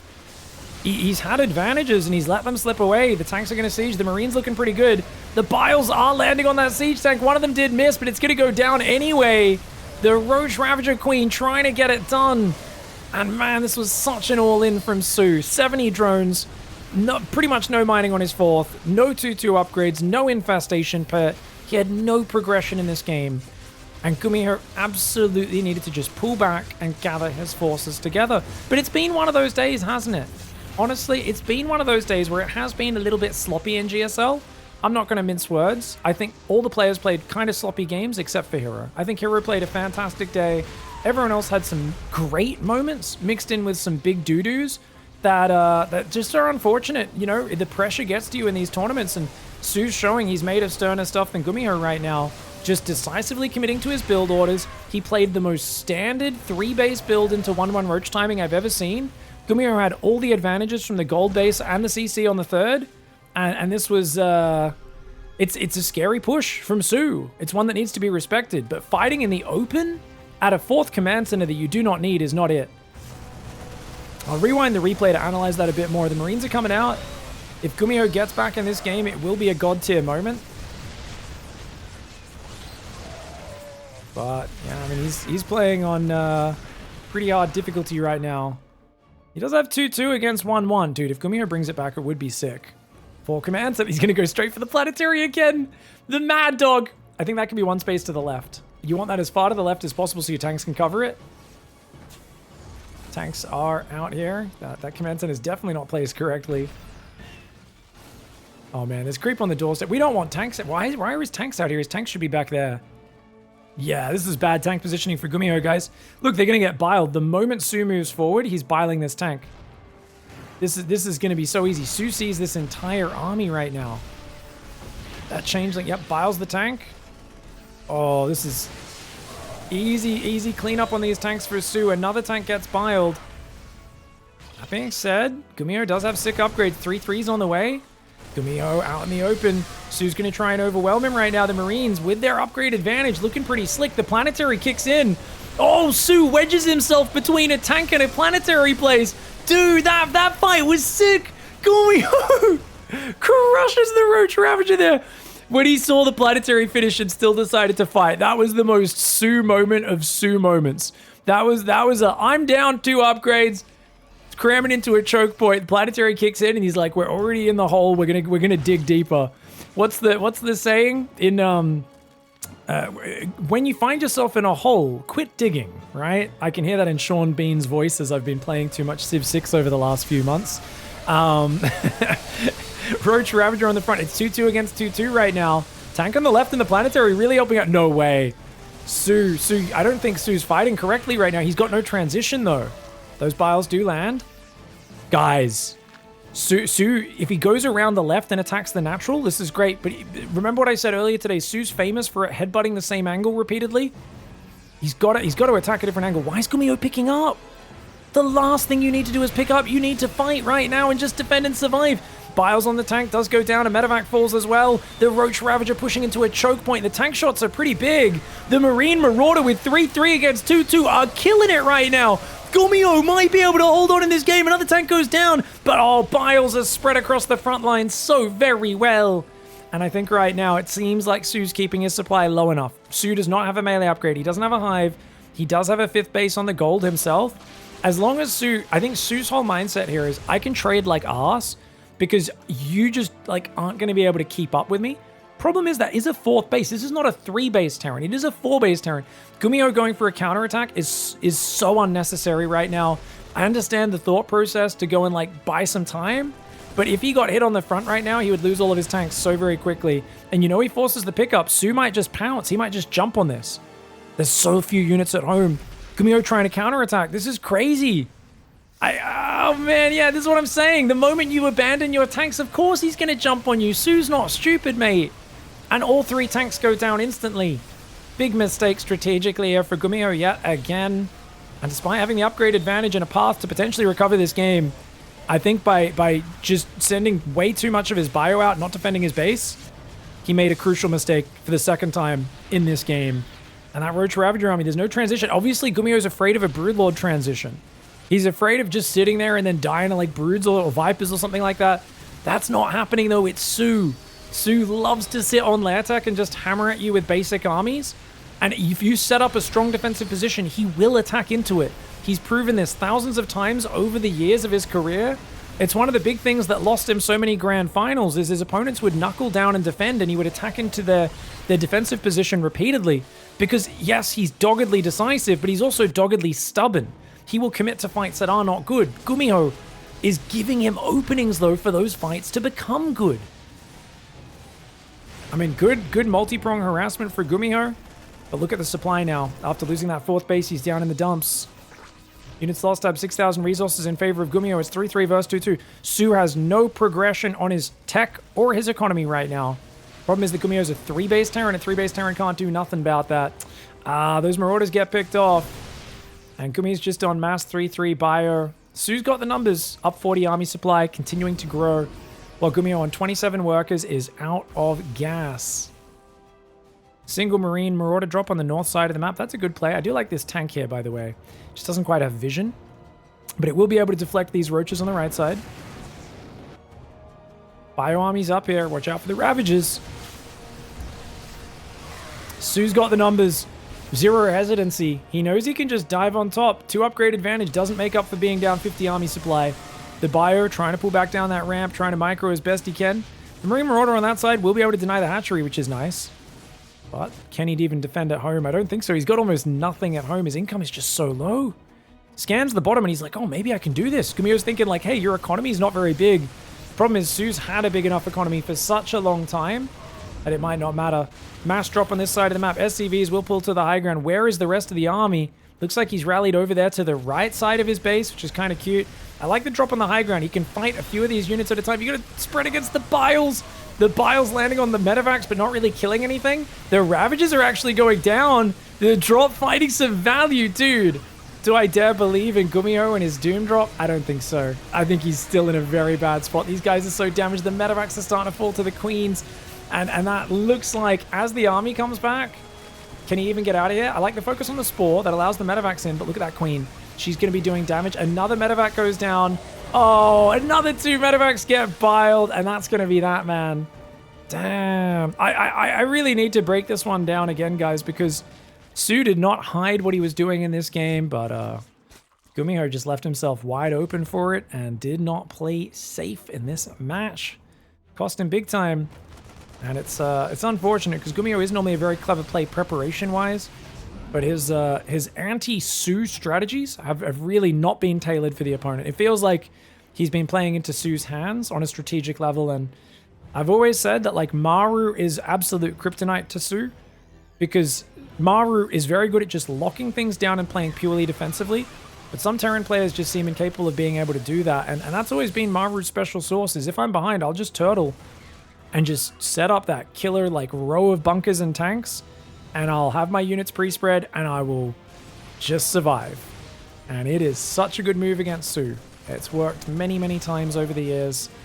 Unfortunately, GUMIHO here has played a bit more of a chaotic style, which is what he's used to needing to do to break guys like Dark, like Solar. To a lesser extent, Rogue as well. Very different Zerg players. Very different. Look at SOO's tech and economic progression, guys. After all this time, no Hive, no Infestation. He added a melee upgrade. That was the only thing he added here. And you might be thinking, like, well, that's, you know, I mean, it's working. It absolutely, I'm not saying it's bad, but I'm saying this is something he likes to do. This is a habit for him. He's going to go in for the killing blow. Those 4 tanks actually raining down sweet justice. Oh, man, those tanks did a lot of damage. But it doesn't matter, because once the tanks fall, GUMIHO's back is broken, and SOO will take second place in Group B.